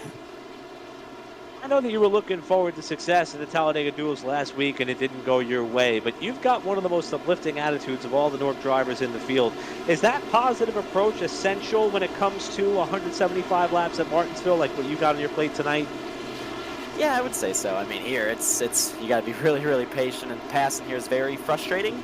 Definitely, you sometimes have to use the bumper, and you just have to have a lot of patience. And, yeah, I guess I could say it's probably helped me for tonight, but like I said, I made a lot of mistakes tonight, but hopefully we can be done with that and get a good finish here. Well, you got 3 more in front of you, buddy. Go get them. We'll be watching. Thank you so much for joining us here. All right, thanks. And again, that's Jared Darling going to restart outside of row 2 for this upcoming restart. Herczeg, Baker, Oxendine, Darling, Gossett, your top 5. Balkingham on those fresher tires in 6th. Here we go. 30 laps remaining at Martinsville.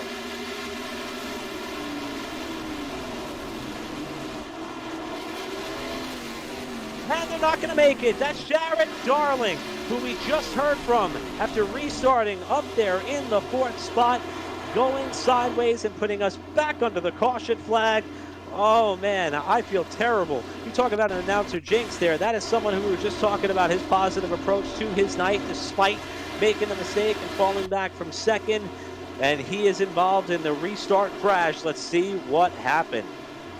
Very, very unfortunate circumstances for Jared Darling, who had done a stellar job working his way forward all over the rear end. There's Daniel falking him into the corner.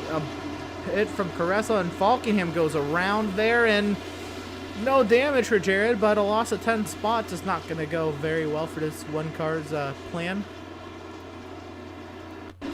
I know Darling was talking about the fact that he knew that the field behind him had some fresher tires, and perhaps was a little bit weary of getting in a precarious enough position to have someone boot him from the backside.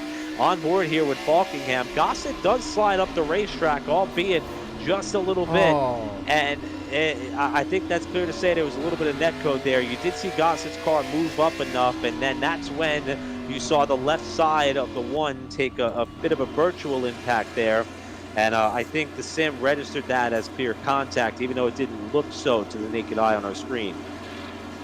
That is so unfortunate. It's not even either driver Falkingham or Gossett. It's neither of their faults. That is major net code, and so unfortunate for Jared Darling. Wow, the timing, we were talking to him, he was so positive and all, and right on the restart, he goes around. It's not even because anybody really made any other mistake. It's just the unfortunate timing of and prediction code that iRacing has. When you see something like that unfold, it just makes you wonder, as we watch Herczeg continue to click laps off under yellow, if that car was to just fall out of 1 or 2 spots and get back there in that hornet's nest. I mean, Jared Darling restarted back and forth. I mean, he was up there. He was up towards the front of the pack, and that's about the 2nd or 3rd time we've seen somebody restart that close to the front of the field find themselves in trouble. And unfortunate for Darling, who has elected to come down and take his tires, it looks like. So he's going to have to restart for the tail end of the pack here and have less than 25 laps to try to get back up towards the front. But, boy, I'll tell you, we're shaping up for a bit of a barn burner here. And we want to remind everybody that these broadcasts would not be possible if it wasn't for our incredible partners here on Pit Stop TV. We'll start them off on the top. And, of course, our friends at Tucson Sound Art. Your picture, your music. Head on over to their website. Use the promo code PitStopTV at checkout. Save 10% off your wall-mounted sound art device today.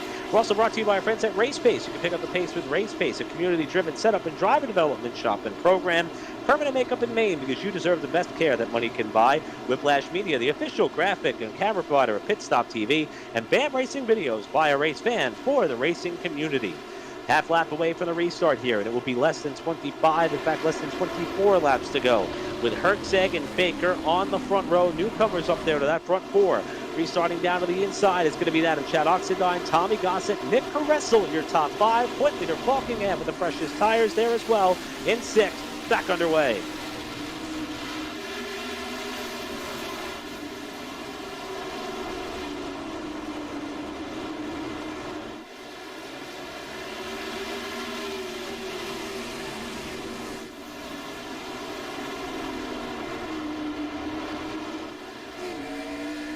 Starting to see some dives, starting to see some cars overdrive the corner, and we are starting to see a lot more of the yellow flag. Caution is out again, and this time it is one of the newcomers to the NORC slate we saw in the field last week at the Talladega Duels, and that is Duenas, who has gone for a loop there in the 54. Yeah, this one stems all the way back from the restart. He got into these corners very hot. He drives it very deep into one, walks up, trying not to hit the 12 of Spencer Owens there, and now he's under attack from Jared, and 3 wide into turn 3 is not going to work. He hits Owens again, locking up, and Darling sends the 54 around to finish him off. And my goodness, I don't know if the brakes were not calibrated there. Duenas was just trying to push as hard as he can on a late race restart, but twice that he locked up the brakes in the 1 and in the 3. That is crazy. So Nathan Duenas, who by my numbers is in his 3rd start of the season, certainly putting us in the mood for a late night dessert here on the East Coast with that car and paint scheme. But unfortunately for Jared Darling, and this is the last thing Darling wants to have happen, because this is taking away green flag laps and he can utilize that fresh rubber. Going to try to make the move here down the inside. You see Duenas already tagged the backside of Owens. Darling thought about making it 3 wide, but wasn't going to force the issue. It wasn't until the 54 checked up that he got finished off by the 1 car, and it slows the field yet again. And now we're setting ourselves up for a restart with less than 20 laps to go. So this race taking a pretty unique shape in the late going as the cautions have started to pile up. Let's see, this is 1, 2, 3, 4, 5, 6, 7, 8. Caution number 9. And we are getting close to those double-digit figures that we are accustomed to, unfortunately, with NORC at Martinsville. Yeah, I doubt we're going to stop at 9, to be quite honest, at this point. I mean, we have overtime attempts. We're going to use them up right now, right? No. But 39 laps, 40 laps under the caution period. This is unfortunately more or less what I was expecting coming into tonight. I was very pleasantly surprised with the amazing green flag racing we got earlier, and never really knowing, especially with this lead battle with TCB and Zoltan Herzeg, if TCB was ever going to get there. But you know what, now that these restarts keep happening, it's more and more heat cycles on these tires. Zoltan Herzeg, he's only pitted once in this race, by the way. He's on 68 lap old tires.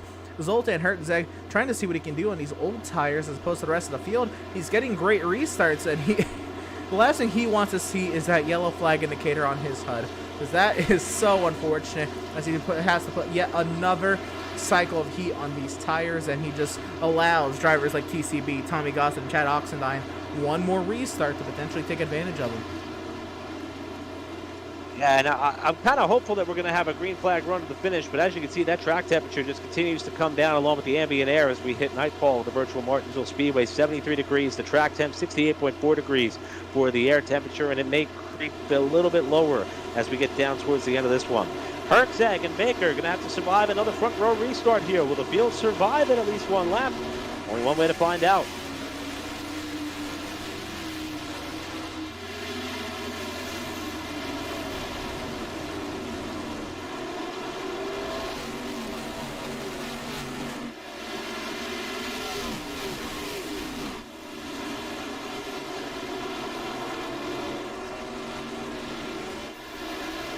Don't look now, but Daniel Falkingham is up to 3rd, and Baker is wrecking on the front straightaway with Cole Freilich off the turn 4. Oh no, the clip there got Freilich up into Hayes' booth. And yet another caution. We have found our way to double-digit yellows here at Martinsville at the paperclip. Kind of was anticipating this kind of race. Didn't expect number 10 to come this late though. But here we go. We'll get a replay.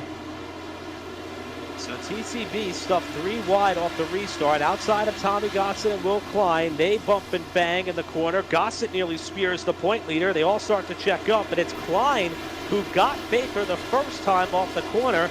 Look at Josh Robin and John Barry nearly squeaking through. Baker with a glove save and a beauty. And around the outside comes Hayes Booth nearly ripping the right side off Freilic's car, as he too had to do a little bit of glove work trying to catch his machine off turn 4. This one is interesting because TCB from the start was in a bad position here, and he's trying to make something happen on this outside. Let's ride on board and see, I guess, all of the wheel work that TCB had to do. Now, this is going to be a busy driver. This is going to be some busy hands. And look at this, 1 spot shy of battle lead. Ooh, he got hip checked early. He got slammed there coming off of turn 2 while in that 3 wide moment. Bounced off of Tommy Gossett there, still trying to get down to the inside, maybe trying to settle the score. And look at the counter steer there to the right, trying to hang on to this car. Clips Freilich on the way by there, and is able to continue on, and he may not have fallen too far out of the top 10. We'll check the running order here, as we're going to have a restart with less than 15 laps to go now. But boy, for both Cole Freilich and for TCB, that could have been much, much worse. Right, unfortunately TCB was also on nearly 70 lap old tires. I think he just elected to come and get a fresh set after they've already been used up here. So he's going to be at the back of the field, literally last car running. We have 22 cars remaining in the race right now. Spencer, Ray, and Ariotti have made their retirement so far in this race, and we're now under 15 laps to go. We're looking at 13 to go on this restart, and Zoltan Hertzeg and Chad Oxendine, 2 drivers we always look forward to at the end of these races, are right up there. Falkingham, remember, has a little bit fresher tires and some of those that he is racing in and around right now. And we're going to see how this will unfold. The restarts have been physical and intense. We expect no different here. Can Hertzeg hang on for Martinsville? He and Oxendine bring us down for the restart.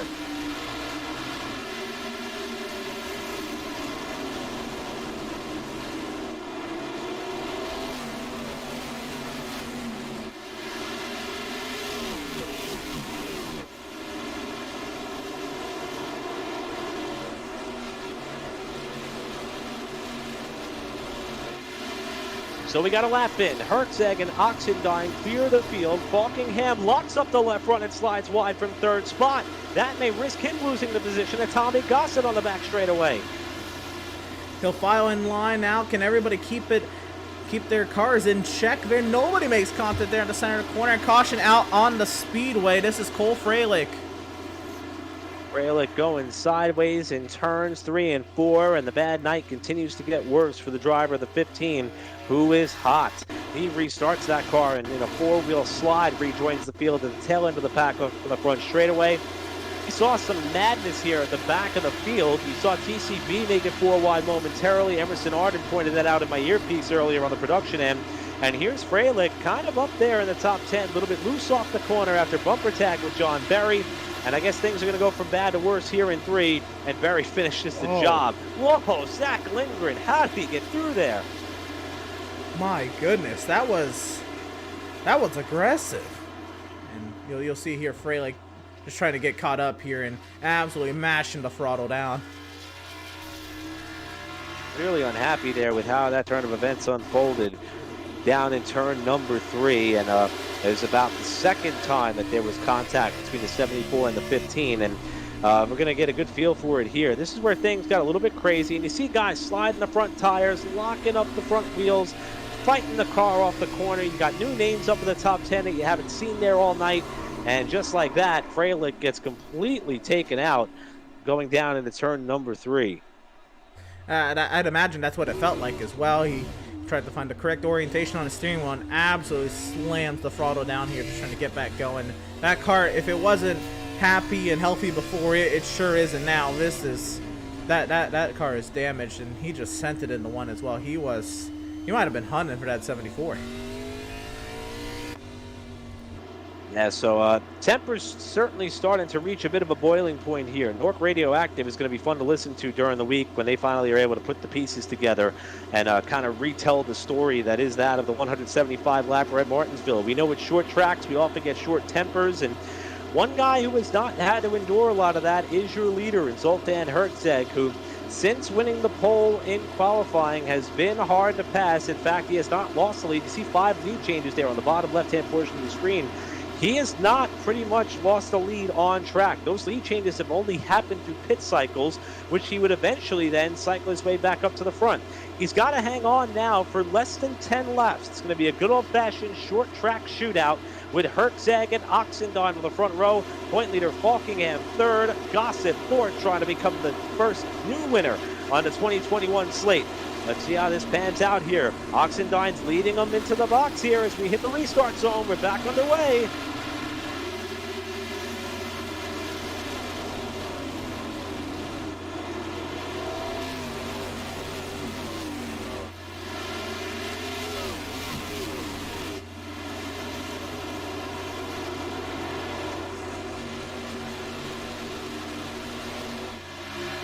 Herzeg's got to be looking up in that rearview mirror and loving what he sees behind him. A battle for second starting to rage with Herzeg out in front of Oxendine and Falkingham, who are nearly side by side off the corner. Oxendine will try to protect the spot in 3. An amazing battle going on here in contact. Falkingham trying to get to the inside of Chad, and caution on the speedway. This one's Hayes Booth. A little bit of a boot there from the point leader to the backside of Oxendine as Hayes Booth goes for a slide in turn 3. Significant damage to the front end of that car. Booth is another driver trying to get up in that top 12 in points. He picked up 1 position after the duels last week. But boy, this has not been the night that Booth was looking for. You see him here in front of Jared Darling and Sean Williams. This is going to put us in green-white checker territory with Williams now inside, Booth up outside. And Booth caught the wall. Jared Darling had nowhere to go, and that car hit hard. There's so much going on in the middle of that field. I don't even know what direction to go with.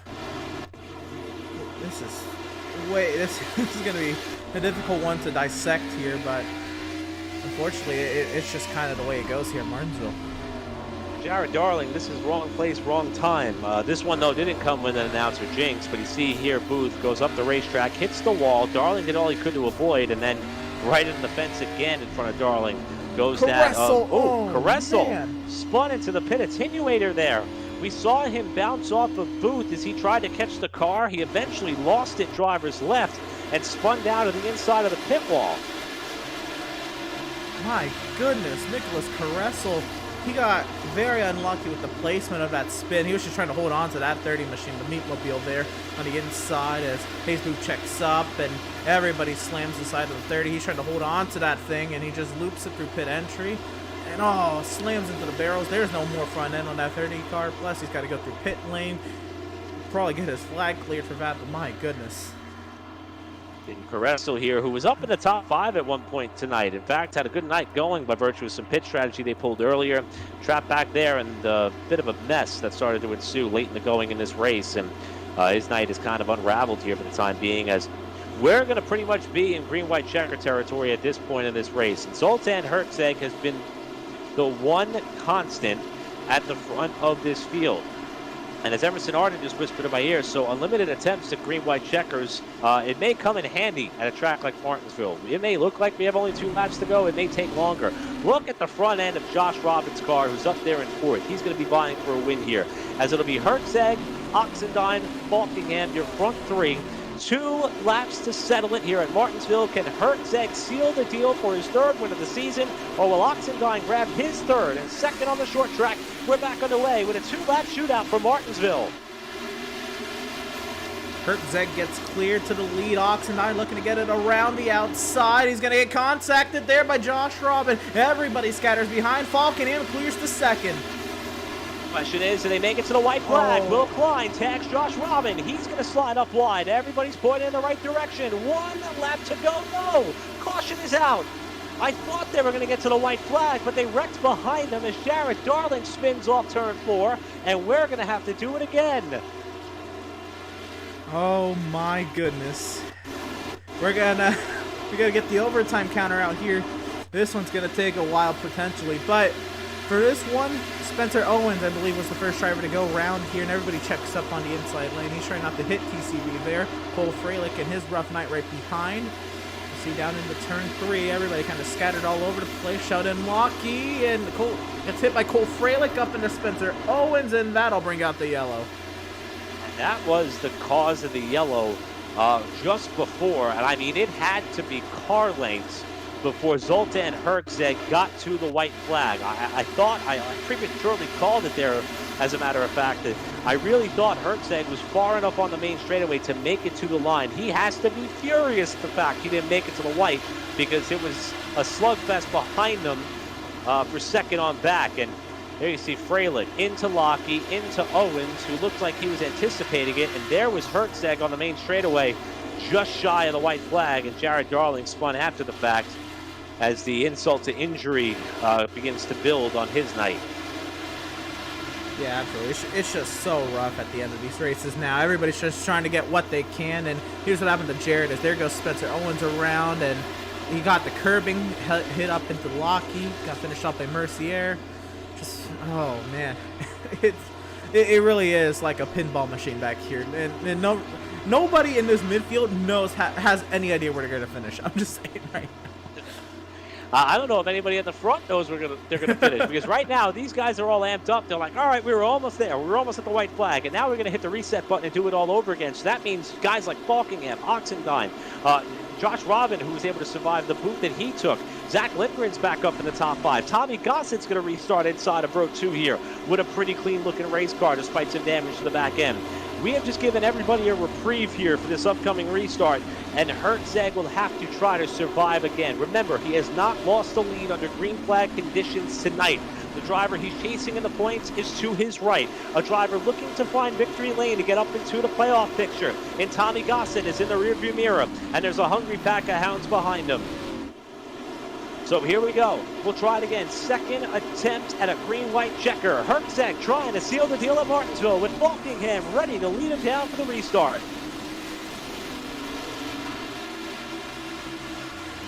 Side by side, they go into 1. Herczeg is clear. Tommy Gossett hard up the inside, trying to take second away. Cole Freilich way up the track in the back. Can we all make it through turn 3 now? Falkingham clears Gossett. Oxendine looks down low. Everybody up here looks like a caution on the speedway. No way they're going to make it there. We almost did, it looked like, and more trouble for Duenas, it looks like. Nathan Duenas in the 54 was running toward the tail end of the pack, and you hate to see things get a little bit wild and crazy for some of the guys who've had some problems already here tonight. Common denominator starting to emerge in some of the caution flags, and unfortunately for Nathan Duenas, who restarted here about the 4th to last car in line, involved in an incident here just as we were coming to 3 and 4 to try to take the white flag. Let's see what happened. Yeah, oh my god, they're nearly 5 wide off of turn 2. Colby and Williams make contact. Oh, big hit for Duenas, and I was going to say, he took it very easy into turn 1. He was just trying to make it to the corner without any incident, and just out of nowhere, this car is right up in front of him. Big hit for the 54. At that point, Duenas did nothing wrong there, so I'll retract the statement made earlier about Duenas being a bit of a common denominator in some of these wrecks tonight. But I will say that, though, for the 9-car Patrick Colby, that's about wreck number 3 or 4 that he's been in so far tonight. And coming off the corner here, about 3 wide in the middle. Nobody's fault that Freilich got pushed up wide, but Caressel goes around as well into turn number 3. Just a lot of cars have not had a good night. Kind of getting put in a position here to tear some stuff up late in the going, and unfortunately for Zoltan Herczeg, put him in position to endure what will be at least his 3rd green-white checker of the night. Absolutely, and you say at least, and just to add more fuel to the fire, granted probably more than half of these laps have been under caution, but he's done 88 laps on this set of tires. Everybody else around him, Falkingham is on 42. Tommy Gossett's on 56. Oxendine on 56. You have drivers in 6th and 7th, Barry and Lindgren on 34. Everybody has severely fresher tires than Zoltan Herczeg, and he just cannot make it to the white. it's got to be frustrating knowing that he's doing everything right. He's been able to get perfect restarts. He's been able to get himself clear. He knows he's got a very hungry Falkingham up to the outside. He's got a very hungry Tommy Gossett on the back bumper. Chad Oxendine's been strong. Will Klein, Zach Lindgren, fixtures there in that 5th to 8th range all night long. And Hertzeg has just done everything perfectly, and he just can't quite get that one half mile in that he needs to see the white flag.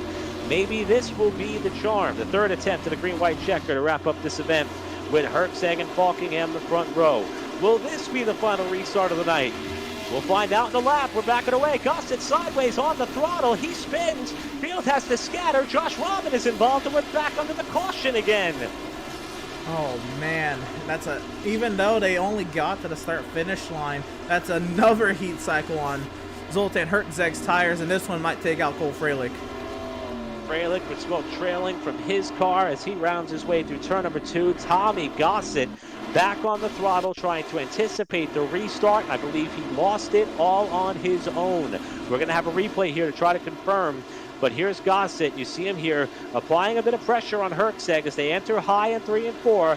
See, they're off that concrete patch, and Gossett's car just looped around on him. Big hit there to the inside wall. It looked like for that incident in its own, Tommy Gossett didn't do too much damage over to bring out the actual caution flag. There's some extracurriculars that may have been as a result of trying to avoid the 0-0 that I think was the reason why Robin went around and Freilich got heavy damage. Watch here. And as far as Tommy Gossett's concerned, I think it's so slick trying to get down off that top side on, very low RPMs oh man. Oh, the littlest of taps. There's a Cole Freilich into the back of Sean Williams. Oh no. Very unfortunate there, and also Josh Robin with more damage after he came back from his early race incident, was running up in the top 5 at one point on one of these green-white checker attempts, starting to lose count here on what's going to be a 4th, and we'll see how it all pans out. And we see Robin here from up above outside of TCB. He's on a comeback trail boy. Zach Lindgren almost did the same exact thing, and then Robin comes across the bow of Darling, and there's the tap with Freilich coming into the frame on Williams. That's so unlucky, because even that small hit, that would not do Freilich in on most nights, but because he already had a lot of damage and the front end was basically exposed, that's what really caught out Cole Freilich there. Even the smallest of taps, he probably hit him at no faster than maybe 30 miles an hour, just because everybody was checking up. But you saw it there. It's all about throttle modulation, but after you get about 4 of these restarts and so many heat cycle, well, I say 4 overtime attempts, so many heat cycles on the tires, everybody's in maybe first or second gear. Actually, if you're restarting Martinsville, you're probably 2nd or 3rd gear. But if you're in 2nd gear at 35 miles an hour, 40 miles an hour, trying to get that car up to speed basically from a stop, those rear tires are going to keep spinning faster than you want them to, and that's what happened to Gossett and Lindgren and probably many more of the drivers. It's so difficult to restart at Martinsville as it is, but to have to do it so many times and adding more and more temperature to the rear tires, these tires not in the preferable position. And Hertzeg's been doing a great job so far tonight. He's one of the few that we haven't seen burp-to-back tires on these restarts. And but the question is that time coming? I mean, we keep adding laps to this race. This race was originally intended to go 175. We're at least going to do 191 if we get it in the books here. Another caution is going to put us closer to that 196, 197 number. And I don't even want to think about the possibility of eclipsing 200 laps and going 25 laps over the scheduled distance. But if history's bound to repeat itself, we just might. Let's see if we can get 1 lap in and get to the white flag. 15 cautions so far tonight for 54 laps. Hertzeg and Falkingham still the front row for this upcoming restart, with Oxendine and Klein now in the picture. The front 4. 4th attempt at a green-white checker. Hertzeg leads us down for the green. Looks like a clean start up front, but can we make it through turn 1? More contact. John Barry, everybody into one another. 3 wide. Here comes TCB up the inside. Lindgren painting the wall up there. Can we make it through turn 3? TCB trying to battle back from the incident earlier. Here comes the field through 3 and 4. White flag up ahead. Will they get there? They will. White flag is out, presented by Tucson Sound Art. Hertzeg to 1 with the lead with a comfortable margin over Oxendine. Zoltan Hertzeg down the back straight over for the final time as they go side by side for 3rd and into 3 and 4. Here comes Zoltan. It's going to be a dominating night en route to win number 3 on the season from pole to victory. Zoltan Herzeg wins at Martinsville. What a job. What a dominating performance by Zoltan Herzeg. And who knew in a 175 lap race he'd lead 185 laps to win it here. A little congratulatory bump from TCB. Chad Oxendine out of nowhere, he's going to finish second. And after that, he's not going to finish. My goodness, he got across the line, and that was about all she wrote for Chad. But Zoltan Herzeg going to celebrate on the French straightaway, deservingly so. Herzeg's going to burn down the house. He's got the cleanest car here tonight. He was a restart master. He figured out the way to get it done, and he is going to light up the night sky. And I'll tell you what, Brett Carr, you want to come out here and burn down the house as well? You survived 191 laps on the paperclip. You earned that right, my friend. The championship points lead is going to narrow up as well as the series heads to Road America 1 week from tonight. But it's another win in the win column for Herzeg, his 3rd of the season. We will talk to him and more of the front runners when we come back on the other side. You're watching NORC on Pit Stop TV. We'll be back in just a moment.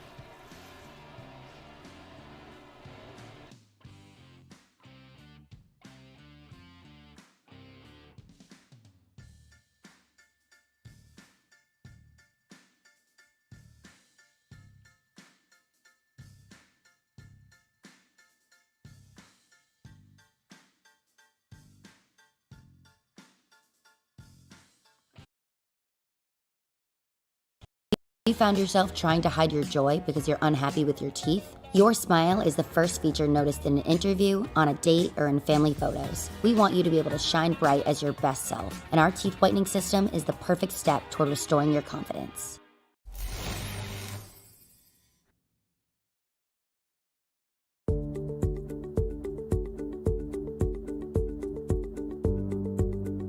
Sound art is a product that is a speaker and it's art. We combine it together and we call it sound art. What makes it so unique that any picture can be your speaker? Sound art gives you the high quality sound without the ugly speaker. This isn't a picture with a speaker, the picture is the speaker. Just imagine your wedding picture uploaded onto a canvas and now it's speaking 10,000 tunes. I mean, it's a very cool concept. What we like so much about it that you can take anything that means something very special to you, upload it on the canvas, have it hanging up in your room, your balcony, wherever you want to put it, and now it's a speaker. I mean, how cool is that? It's something that we have that and no one has. No one has this product. It's just a great gift to give anybody. It's just a neat concept. Around here we say, art never sounded so good.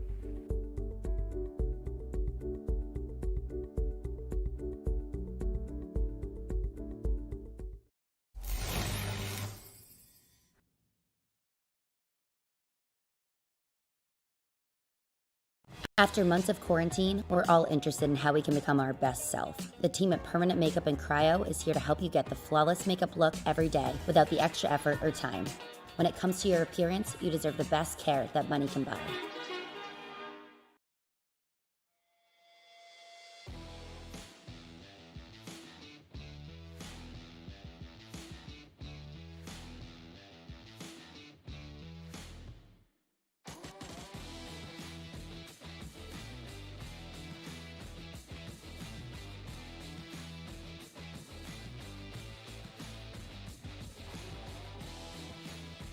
Welcome back to the virtual Martinsville Speedway, where we have bent fenders, hurt feelings, and a whole lot to talk about and dissect in our post-race coverage following the 15th race of Season 13 of the NORC iRacing League here on Pit Stop TV. But it is a familiar name back in victory lane for the 3rd time, and it's going to tighten up the championship points battle en route to Road America next week. The driver who was fastest in qualifying, led the most laps, led every green flag lap of the night, en route to a victory. Zoltan Herzeg joins us now in the broadcast booth.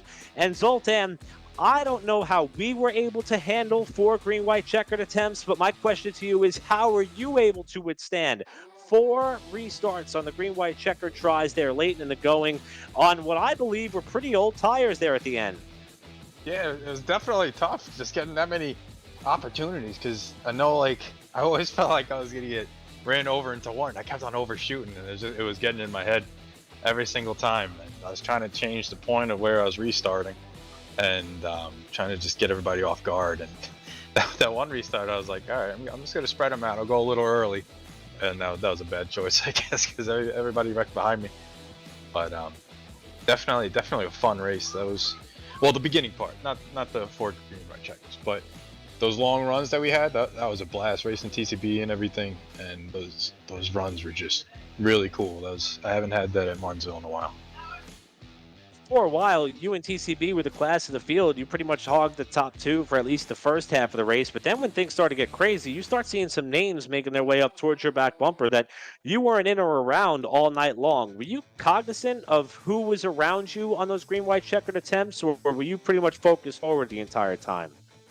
Yeah, I definitely gave it a little bit of a look just to see who was starting third and who was going to be really aggressive. I know the couple times before I restarted early, Gossett would try to push me to the start, so he would try to start it himself, and so I was trying to change it up on him. And but I knew if it was like someone like Chad or Falkingham, they were gonna kind of let me restart when I want to. So it's definitely in the back of my mind on every restart on who to look out for, and whoever's gonna send it into one, because certain people are gonna send it, or people will be respectful, kind of thing. So, pitch strategy is not something that a lot of people think comes to the forefront of the track like Martinsville, but we were watching guys come down and put on a set of tires late. Emerson and I were under the impression that you had those tires on your car there for the final 80 or so laps. Was that by design, or did it just happen to work out that way? Was there any concern about the heat cycles you were putting on those things with all those restarts? Yeah, I wanted to save my last set and try to be on the same set as everybody else. So that one caution where Will and Falkingham came in, I was like, all right, it's over now, because that was a decent amount of time on our tires on everybody who stayed out. So I thought that they were going to just be a lot faster. And so I almost kind of got lucky with the restarts, but I am curious on how long it would have taken for the tires to kind of even out, because I noticed there wasn't a lot of tire wear. Like, we had those long runs and I was only down to like 95 on the right side, so I was like, all right, it can't be that bad if I just stay out for a nice stint at the end to just keep the track position, because it's just so key to have that lead restarting spot to be able to keep that lead. Well, you were able to work the strategy to perfection. According to our notes, first NORC win at Martinsville for you, the reigning NORC champion. Also, with Falkingham finishing third, that'll tighten up the championship points battle, even though we are only 3 races now for the reset when we get down to the playoff time. Is this the right time for you to be peaking, Zoltan? Do you like the way that the momentum is starting to build towards that playoff run? Yeah, I hope this isn't the peak. Hopefully I'm still climbing and hit the peak right at the end, but it's definitely good to get the momentum going and get that confidence going into the chase. Definitely gonna need top 3s almost every race, I feel like, for the chase. It's gonna be a close one. Well, tonight was an absolutely dominating performance, and before we let you go, Zoltan, just want to give you the floor to just offer up thanks to everybody who makes it possible for you to have nights like this. Yeah, I thank everybody racing. Thank you guys for putting on the broadcast. Definitely gonna like going back and watching this one. And I want to thank John Barry for putting on the league, and everybody watching, of course. Things are starting to get interesting at the top of the championship standings. By virtue of Zoltan's third win, we'll see how the points fare out when the math is all crunched heading to Road America. Zoltan, great job on win number 3, buddy. Tonight you put a whooping on him. It was fun to watch. Thanks, bud. Zoltan Herzog, our winner tonight, by far led the most laps, and as we mentioned, there was not one lap under green that he did not lead. Only time he lost the lead was by virtue of pit strategy, but a driver who we thought was going to be a threat tonight. We heard from him mid-race. One of the best drivers on the short tracks in NORC competition, came up 1 spot short of what would have been his second short track win and potential 3rd win of the season, is Chad Oxendine. He's standing trackside with Emerson Arden. Right, yep. And we bring into the booth now, again, a driver we always look forward to at the short tracks, Chad Oxendine. And, of course, a little bit of strategy got you the lead there on those old tires, of course, after the spin you had with Jared. But it didn't work out, I guess, for a victory. A second-place finish, though. Did you anticipate that after seeing how it was trending with qualifying and practice? No, not at all, Emerson. I mean, I felt like I was like a 5th to 8th place kind of car. I didn't have the pace some of them front guys did. So I'm ecstatic with 2nd. I mean, the strategy played out just about perfectly, almost one spot away, but it was a good race overall for us. Kind of the spin when I got spun and sent to the back, I'm like, well, let's get off sequence with everybody else, do something different, and it just happened to work out. So we'll take it. I have to say you're probably one of the luckier drivers who went around as opposed to a lot of drivers that kept going around there at the back with all the restarts. Speaking of, what's going through your mind when you have about 10 restarts queued up back to back like that? How do you just go through that mentally? How do you get the tires to work with you on the 9th and 10th try, again back up the speed from 40 miles per hour? What's going through your mind through all that? Yeah, I mean, I spun the tires on a couple restarts. The one time I was outside of Zoltan, I spun them and went back to 4th. But mentally, honestly, you're just hoping it's not you getting the punt down into 1. You know, when you have that many yellows back to back, everyone loses their rhythm. You know, maybe forget kind of where the braking zone is because you're going at a different speed when you're off a restart. So it's a big challenge. But 20 of us trying to go down into 1 with 2 laps left. Everyone's trying to get all they can, and it this ends up being a mess, and that's what it was. But we were lucky to not get punted too bad and go around. So absolutely. I know, again, you said you did the stretch. You tried to just get off sequence to get them track position, but was there anything differently you could have done to maybe take a look at Zoltan, or was just he too far gone? I had better tires than him. If we could have maybe got like a 8 to 10, 12 laps run there somewhere at the end where I could have used that tire advantage, to get up to him, maybe. Otherwise, no. He had better pace than me, and the aero push. I know it sounds odd for a short track like that, but it definitely was a thing. Me and Daniel were talking about that, waiting for the interview. When you got behind someone, it was tough. You could catch somebody, but then you kind of got stuck behind them. So that played a role too. But no, he was the class of the field. I mean, he led about every dang lap there was. So he deserved that one. Absolutely. Real quick, I mentioned that a little bit during the broadcast as well, the aero push. How bad is it at a short track? Is it about as bad as you'd expect, like at a mile and a half, trying to get back onto the throttle on exit, or how is it? Or is it maybe just a product of these Xfinity cars? I be honest with you, I wasn't even thinking about it. Like I said, Daniel kind of mentioned it, and it's, in my opinion, it's worse than it should be at a track like Martinsville. A mile and a half, I get it, high speed stuff where downforce means a lot, but at Martinsville, in my opinion, the service needs to kind of tweak that a little bit at these slower tracks like that. It shouldn't be that bad, but it is. It's rough. I mean, I think I was behind Tommy Gossett, felt like, for 40 laps, and I caught him. I just couldn't, get a run. You're cranking the wheel left, and you can't turn. So it's. I don't know how else to describe it. You just can't turn when you catch somebody. You got to have such a big tire advantage to pass a car that you're kind of equal to, in pace. So it's tough.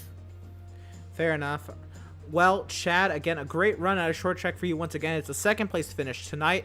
Who do you got to shout out? Who do you got to thank for your second place finish, your podium finish tonight, and getting up there and getting a lap led? Yeah, we got a lap led there somehow with staying out. But first and foremost, you guys for putting on the great show. To go back and watch. I think everyone in the league enjoys going back and watching the Pit Stop TV stuff. So thank you guys. Thank you all the friends and family that always tune in and watch every week. Appreciate them, and just thank you for a good race here, John Barry, for putting this league on, and it was fun tonight until the last 20. And it was a wreck fest, but fun overall. So thank you guys. Absolutely, and of course that is second place finisher Chad Oxendine. And now we're going to be sending it over to Eric Brennan once again. He'll be standing by with our third place finisher tonight, Daniel Falkingham. It was a great night for the points leader, who we heard from mid-race after he had to come back from some bad luck last week in the Talladega duels, Daniel Falkingham. I know it wasn't the back-to-back short track success we were hoping to see after your win in Nashville a few races ago, but after watching you climb your way from 13th on the grid up to this third-place finish, I think it was a successful night overall. It looked like you pitted late and may have been on the right side as far as tire strategy. Was there a thought that would have turned into the winning move, or was everybody just kind of playing second fiddle to that 96 all night tonight? I mean, it was the only other option I had, just because it's so hard to pass, honestly, once we got up front, just because aero push and resulting in having that clean air as a result just allowed him to pull away, and he was friggin' yanking me so hard, even on that short run when I was like caught up to him side by side with him on the restart and stuff, but yet he just still pulled away. So I had to do something different if we were going to win this race, and I knew I was going to have traffic. I knew we were going to have that traffic. I knew we were going to have to get through a few cars. I knew there's going to be a lot of cautions because we were getting to the end of the race, and everyone's trying to get every spot that they could, and tempers were starting to boil. So, yeah, I mean, we had to try something. It didn't help that I had to start so far back. That's what happens when I get in the server so late. But I definitely think we could have had a shot at to even qualify up front, and I think we would have given ourselves a legit shot. But just since we had to come from so far back in the beginning, that just put us on the back foot right at the beginning. So I'm very happy we still came out with the podium. Would have liked to have second, but those old shenanigans that happened at the end, it's whatever. But thankfully we still got a podium, so I'm very happy. During the race, we were talking about your approach, and granted, we always know that when we see you on the entry blank, no matter what series it is, you're going for victory. But Martinsville's one of those tracks where you could leave here tonight with a lot of people upset at you, and you're in a position where you'd like to maybe keep as many friends as you have as we get closer to that championship chase. For me, the pit stop late and putting yourself in the midfield and trying to set yourself up towards a last-ditch effort for the win, I think set the tone for how you are approaching each and every race this season. Is that the case? Is there any other speed pretty much on your agenda other than just go? Are you going for the win every time we see you out there, or are you taking this championship and how close it is seemingly in your grasp with the reset just around the corner, as serious as one could ever imagine? What's your plan of attack for these next three races plus the playoffs? Well, you mentioned how do I do that, try to win. If I wasn't going for the win, I wouldn't even show up to these races. So, I mean, that's the goal, is to try to win every single race that I can. I feel like we can win every single week. So, I mean, if I'm not there going for the win, then I shouldn't even show up. So, yeah, I mean, that's the approach I got to take, because I feel like it's gonna be me and Zoltan deciding this championship, and maybe a few other wild cards possibly. So, that's the approach you got to have to take. You just need to maximize the result. I mean, if you're at a position where you're not be able to win the race per se, you have to try to maximize the result, because I mean, me and Zoltan are so close in the points, and I mean, I think we're even on wins now, so I'm not sure, but we're almost even on wins. But yeah, I mean, it's going, you really pretty much, when you get down to these races, especially at the end when it's when you're battling someone, you can't make these like silly little mistakes and stuff. Like, you got to pretty much have every race go your way. It needs to be perfect. So that's why it's going to be an interesting championship battle. It's going to go right to the very end. So, but yeah, like I mentioned, if I wasn't here to win races, then I wouldn't even show up. You still got him in the win column by 1. He's 3 to your 4. And we're going to a place where I would imagine you would be one of the favorites. Last time we were on a road course at Road Atlanta, you pretty much dominated that event there. We're going to Road America now 1 week from tonight. So curious of your thoughts here, coming off what was a tough Talladega duels, a solid podium run here on the short track, and now back into something where you have total control on the road course there. Are things kind of starting to get back into maybe the winning ways that we're accustomed to seeing you in that 20 car B with Road America up next? I would hope so, but like you said, yeah, I love road course racing, and Road America is one of my probably all-time favorite road courses to drive on. So I feel good that we can do the road course sweep this season. But I never go into these races, you know, being all having a big ego or having, yeah, you know what I mean. But I always try to take these races 1 week at a time. At least try to be optimistic. Try not going in there thinking I'm going to win every single race and stuff, because really can't do that. But I definitely feel like we got a good chance to get another solid result. But honestly, anything other than a win next week will be a disappointment. I'm pretty sure the odd makers are going to have you as the favorite heading into next week's event. And before we let you go and turn your attention to Road America, just want to give you the opportunity here to thank everybody who makes it possible for you here with a podium finish at Martinsville. Yeah, I just got to thank First Rate Bait Lobster 207 for all their support. I also got to thank John Barry for putting on the league. He almost dumped me there at the end, so I wasn't appreciative of that, but we held on, so it's all good. Got to thank you guys for another broadcast. You guys seriously kill it with the broadcast every single week. Definitely going to be a fun one to go back and watch. Got to thank everyone who comes out and races each and every week. Got to thank all the fans who watch us each and every week as well. And thanks to all my friends and family who watch that as well. And yeah, that's it. I think I said got to thank all the fans again. I haven't said that already, but yeah, that's it. It's okay to thank them twice. They're the most important piece of the puzzle. Daniel Falkingham, we're looking forward to seeing you back in action on the road course next week. Great job tonight on that third place run. Thanks. See you then, Eric. All right, and that's Daniel Falkingham, again, our third place finisher after working his way up towards that podium spot. And we're going to toss it back over to Emerson Arden with a quick word with our friend TCB, who came back from his own form of adversity for a strong top 5 run there late. Yeah, absolutely. And I did want to bring TCB up into the booth, especially he got a 4th place finish. And we missed the usual yeehaw at the beginning, and that's on my bad. That's 2 weeks in a row I've missed it, but my apologies there. But TCB, let's talk about the start. Right up to the rear end of Zoltan Herzik for 40 laps straight. Talk about that, and really challenging for the lead at Martinsville. Don't worry about missing Yeehaw. It's cool. But yeah, with Zoltan there in the very beginning, I really felt like I was faster than him, and if I could try to get around him, obviously I'd get the lead. But man, it was hard, and I was trying not to like hit him and just run in the back of him. It was really tough, and it was a lot of fun. Honestly, some of the most fun I've ever had at Martinsville, and I was really hoping in that second run they would open up like that, but he just ended up driving away from me there. So when you think of Martinsville, was a top 5 run? You were in the top 5 most of the day. What was a top 5 run ever on your plate, or ever in your mind coming to Martinsville, or have you always kind of liked this track? Oh, absolutely. Not even top 5, it's top 2 in the win. That's how I really think of it here.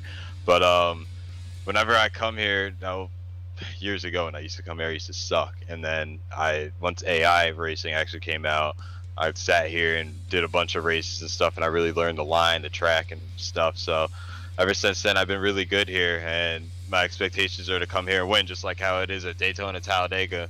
Like, these are my 3 tracks, my bread and butter. So, definitely a little bit upset and bummed out that I didn't win, but you know what? We had a great recovery, so I'm happy with it. Well, absolutely. Was there anything different you could have done then to get Zoltan? I guess other than use the front bumper up, but. I feel like that was the only way to really get around him. I mean, other than if I could have gotten around him in the first 40 laps, like how I really wanted to, other than that, no. I mean, other than if he slipped up, he did a few times, and then I would get excited and mess up, and he would end up pulling away. But the only way would be to use the bumper, and I really didn't want to do that to him. He dominated the whole race. I feel like that'd just be like spitting in his face or something, Absolutely. So next week, we're at Road America. And we kind of compared, Martinsville to road courses and all, because you have the long straightaways and the heavy braking zones to get down to the corners. Of course, you're not shifting here or anything like that. But if you're pretty good at Martinsville, is there any sort of momentum you can take from there to Road America if it's, heavy braking zones? No. I have not been good there. That's probably one of my worst road courses, but I do have a lot of time on my hands, and I will practice a lot for it, because we've really turned around this whole season, and we're running on a lot of momentum, and I really don't want to derail that momentum going into, after Road America. So, we're just going to practice really hard. I've only been there about 3 times, and I've wrecked in every single one. So we're going to practice really hard, and hopefully we can try to run around where we ran today, but that's not likely. We'll probably run top 10 around there, hopefully. Fair enough. Well, TCB, once again, congratulations on the great run today. A lot of TV time for yourself, and we rode on that nose cam a lot as you tried to inspect the underside of the 96. So that was always fun. Thank you for, of course, the great entertainment up front and every week. And once again, congratulations on your 4th place finish today, and best luck to you at Road America. Thank you. Appreciate it. That was our 4th place finisher, TCB, and Eric. It was an absolutely amazing race today. Again, the green flag race at the beginning was a pleasant surprise. I was very, very excited once we got, all that running. I thought it was going to be maybe green to the end potentially, but it's Martinsville. You can always expect that. But still, the NORC field, provided in two ways, if you will, right there at the beginning. And then if you were here for, the short track racing action of crashes and throwing it into the corners, well, you got that there at the end too. Hey, this race offered up a little bit of everything, and we've said in our lead-in to tonight's contest that the NORC guys have played well on the short tracks for the most part in 2021, but Martinsville is a tough place to be able to do that all race long, especially when the pay window starts to open.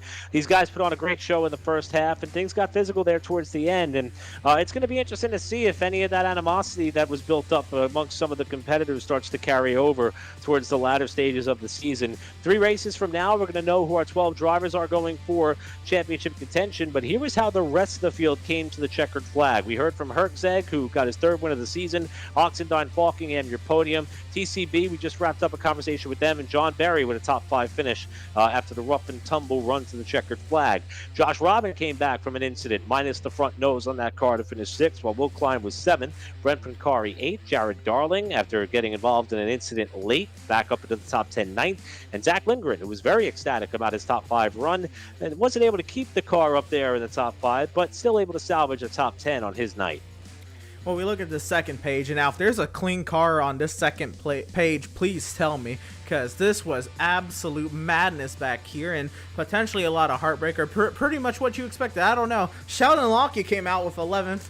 Aaron Smith with 12th, Howie Brist and Spencer Owens. Tom Mercy around at the top 15. We saw, of course, Sean Williams and Nicholas Caressel of 16th and 17th. Hayes Booth 18th after running the top 10 early. Tommy Gossett after restarting in 3rd. Now here, yeah, that's a heartbreak. He was up here and putting himself in prime position to get a podium, potentially have a shot at Zoltan. We'll never know. After he went around on one of these late race restarts, he'll come home 19th. And of course, Cole Freilich, with the unfortunate engine trouble, he'll finish this race 6 laps down in 20th. Now we get to the drivers who had major problems tonight. With that, of our friend Patrick Colby, who we said was involved in a handful of incidents, including late in the going. Nathan Duenas, who was at 22nd. Spencer Ray, boy, as somebody who has shown flashes of brilliance on the short tracks and not had the results for it, Spencer is the guy. Ariati in his charge all the way up into the top 10 that we were talking about early in the race. Not quite sure what happened to put him out of contention. Scott Shire, who was the first car out, and Bobby Chaney, who never made the green flag. So that's your unofficial results here as we wind things down for the virtual Martinsville Speedway. A lot still to look forward to here on the platform as far as upcoming races on the slate. As a matter of fact, the Pit Stop TV guys have been very busy as of late. You may not have heard my voice in a while, but you've definitely heard Emerson Arden being able to help out and get the Outlaw Sim Series off the ground for Pit Stop TV. And they're going to be back in action tomorrow night with their second race. Round 2 is slated to be it. Right, Emerson? I believe it's round number 2 that we have tomorrow night. Yeah, absolutely. Tomorrow at The Rock, 100 and oh goodness, I think somewhere in 170 laps. I'll have to check again, but I'm very excited. We had the the clash in the first race at Daytona, and we have a great field size, a lot of anticipation for the season, and now we're gonna get to the meat and potatoes of the schedule, if you will. The Rock, it's not really, I guess, one of those cookie cutter tracks or anything like that, but it's a track that's very unique. Of course, with the braking, turn 2 wall will come out right at you. I'm very excited for tomorrow night. And of course, New Hampshire on Friday night. Be very, very excited to cover that. New Hampshire is one of my favorite short tracks on the service. And, well, it's over 1 mile, so it's not a short track, but it drives like one. It's all about throttle control. We're going to see the MSRA National Series and their Xfinity-styled cars take to it on Friday night. And then Road America on Tuesday, one of my favorite road courses in real life and on the sim next Tuesday night, Eric. Yeah, always fun when the NORC guys have to tackle some of the most incredible and challenging road racing circuits on the sim as they elect to do so when they build their calendar. Road America will be no exception as we are 3 races away from seeing who the top 12 drivers in points will be to battle it out for a NORC iRacing Championship, and we will be back in action 1 week from tonight. Now, we could not do this without the help of some of our incredible partners here on the platform that cover us across the board, including our friends at Tucson Soundar. You heard heard us hit on them a couple of times throughout the broadcast. We can tell you a little bit more about what they offer, or if you just want to skip the verbiage and head on over to the website, that's probably your best option, TucsonSoundArt.com. Provide them any image that you would like, and they create a beautiful and high-quality framed canvas with a built-in Bluetooth speaker. That way with SoundArt, you get the best of both worlds. I don't know about you, but I typically carry a Bluetooth speaker with me all throughout my day around the house. It'll be so much better when I have wall art in each and every room that I could just sync my device to listen to my favorite songs, my favorite podcast, you name it. But the best part about our friends at Tucson Sound Art is that they've partnered with us to help you save on your next purchase. Use the promo code PITSTOPTV, all one word, at checkout to save 10% off your next wall-mounted sound art device today. The URL again, TucsonSoundArt.com to learn more. We're also partnered up with our friends at Race Pace. If you ever wish that you could have a race engineer on speed dial, now's your chance. With our buddy Tyler and Race Pace, you have a driver development service and setup shop all rolled into one. They have a Discord community available. We provide that link on the bottom right-hand portion of your screen. Jump on in, work with Tyler and his people. As we mentioned, he is a real-world race engineer, and he will help make sure that you step up your game before your next race. When I'm ready to get back on the sim, I'm going to Tyler and Race Pace Setups because I want to make sure that I'm able to start off on the right foot. Race Pace Setups, pick up the pace with Race Pace. We also are able to bring you coverage of events like this race here for the NORC iRacing Series at Martinsville, thanks to our friends at Permanent Makeup and Cryo in Maine, because when it comes to your appearance, you deserve the best care that money can buy. With locations in Auburn, Lewiston, Naples, and Saco, Maine, Permanent Makeup and Cryo in Maine, and the owner, Ashley Bullier, a certified micropigmentation specialist who provides professional, safe, and most importantly, personalized services. You want to make sure that when you're trying to look your best, they're building out what is best for you. Contact Permanent Makeup and Cryo in Maine at the website listed below, permanentmakeupinmaine.com, or shoot them a call or text them at 207-358-8683. Permanent Makeup and Cryo in Maine. Check them out on social media to see before and after photos, testimonials, and more. We're also brought to you by our friends at Whiplash Media. Visit the website down below, pitstoptv.com/whiplash. Whiplash Media specializes in various sim racing resources, including paint schemes, stream overlays, iRacing camera packs, and more. In fact, all of those elements were present tonight in our NORC coverage from Martinsville, and they are the official graphic and camera provider of Pit Stop TV. Grab your iBroadcast cameras today at pitstoptv.com. And lastly, of course, the newest partner here at Pit Stop, our friend Brandon Metler at BAM Racing Videos. By a race fan for the racing community. If you want your short track fill, follow BAM Racing Videos on social media. He's always sharing some unique stuff. He's always also sharing things that he himself is capturing throughout the many racetracks that he visits throughout his tenure. And BAM Racing Videos is going to keep your need for speed fulfilled as he continues to grow that platform and base. As a matter of fact, I believe Brandon is with our very own Andrew Cardinale IV down at Charlotte Motor Speedway, helping film Summer Shootout, the summer series that happens on the quarter-mile infield oval with the legend cars and Bandoleros, and he is holding down the fort there for them as well. That's BAM Racing Videos. Check them out on social media to learn more. Well, we've gone over the races that are upcoming. We've talked about those who make it possible. How about more ways for you to stay engaged? Even though Emerson Arden and I have been hogging up all the mic time, Trey Shuttlesworth has been doing a phenomenal job on the social media front with all the options that you see below. Facebook.com/pitstoptv/ check us out there. Instagram.com/pit_stop_TV/ to check out everything that we have on the gram. Twitter.com/pitstoptv_/ to keep us up there on the Twitter side, and my go-to option, youtube.com/c/pitstoptv1 in order to check us out there and watch all the races that we stream here across our service, as we will be doing so on Wednesday, Friday, and next Tuesday, the one-week schedule here for all of us at Pit Stop TV. Well, Emerson, I think you hit the nail on the head when we tossed it back to me after the interviews there. Basically, that this race gave us a little bit of everything, as NORC always does. And now we're going to a road course 1 week from tonight. I love these guys. I love this series. I love this schedule. I love Pit Stop TV. I am so happy to be back. Thank you so much for making it an amazing night, bud. I'm hyped for next week.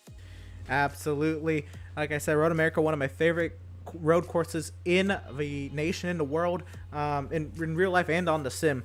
You have, so many passing opportunities with turn 1, turn 5. You can even make turn 8 a passing opportunity if you're so brave enough, and of course Canada corner, but these Xfinity Series cars are going to be breaking very, very long braking zones, and if you miss it by that little bit, you could be off, you know, digging up some gravel with your car, and you don't want to do that. It's going to be very intriguing to see how these drivers tackle that 4+ mile course covered in Wisconsin greenery. It's going to be a blast next Tuesday night. I cannot wait.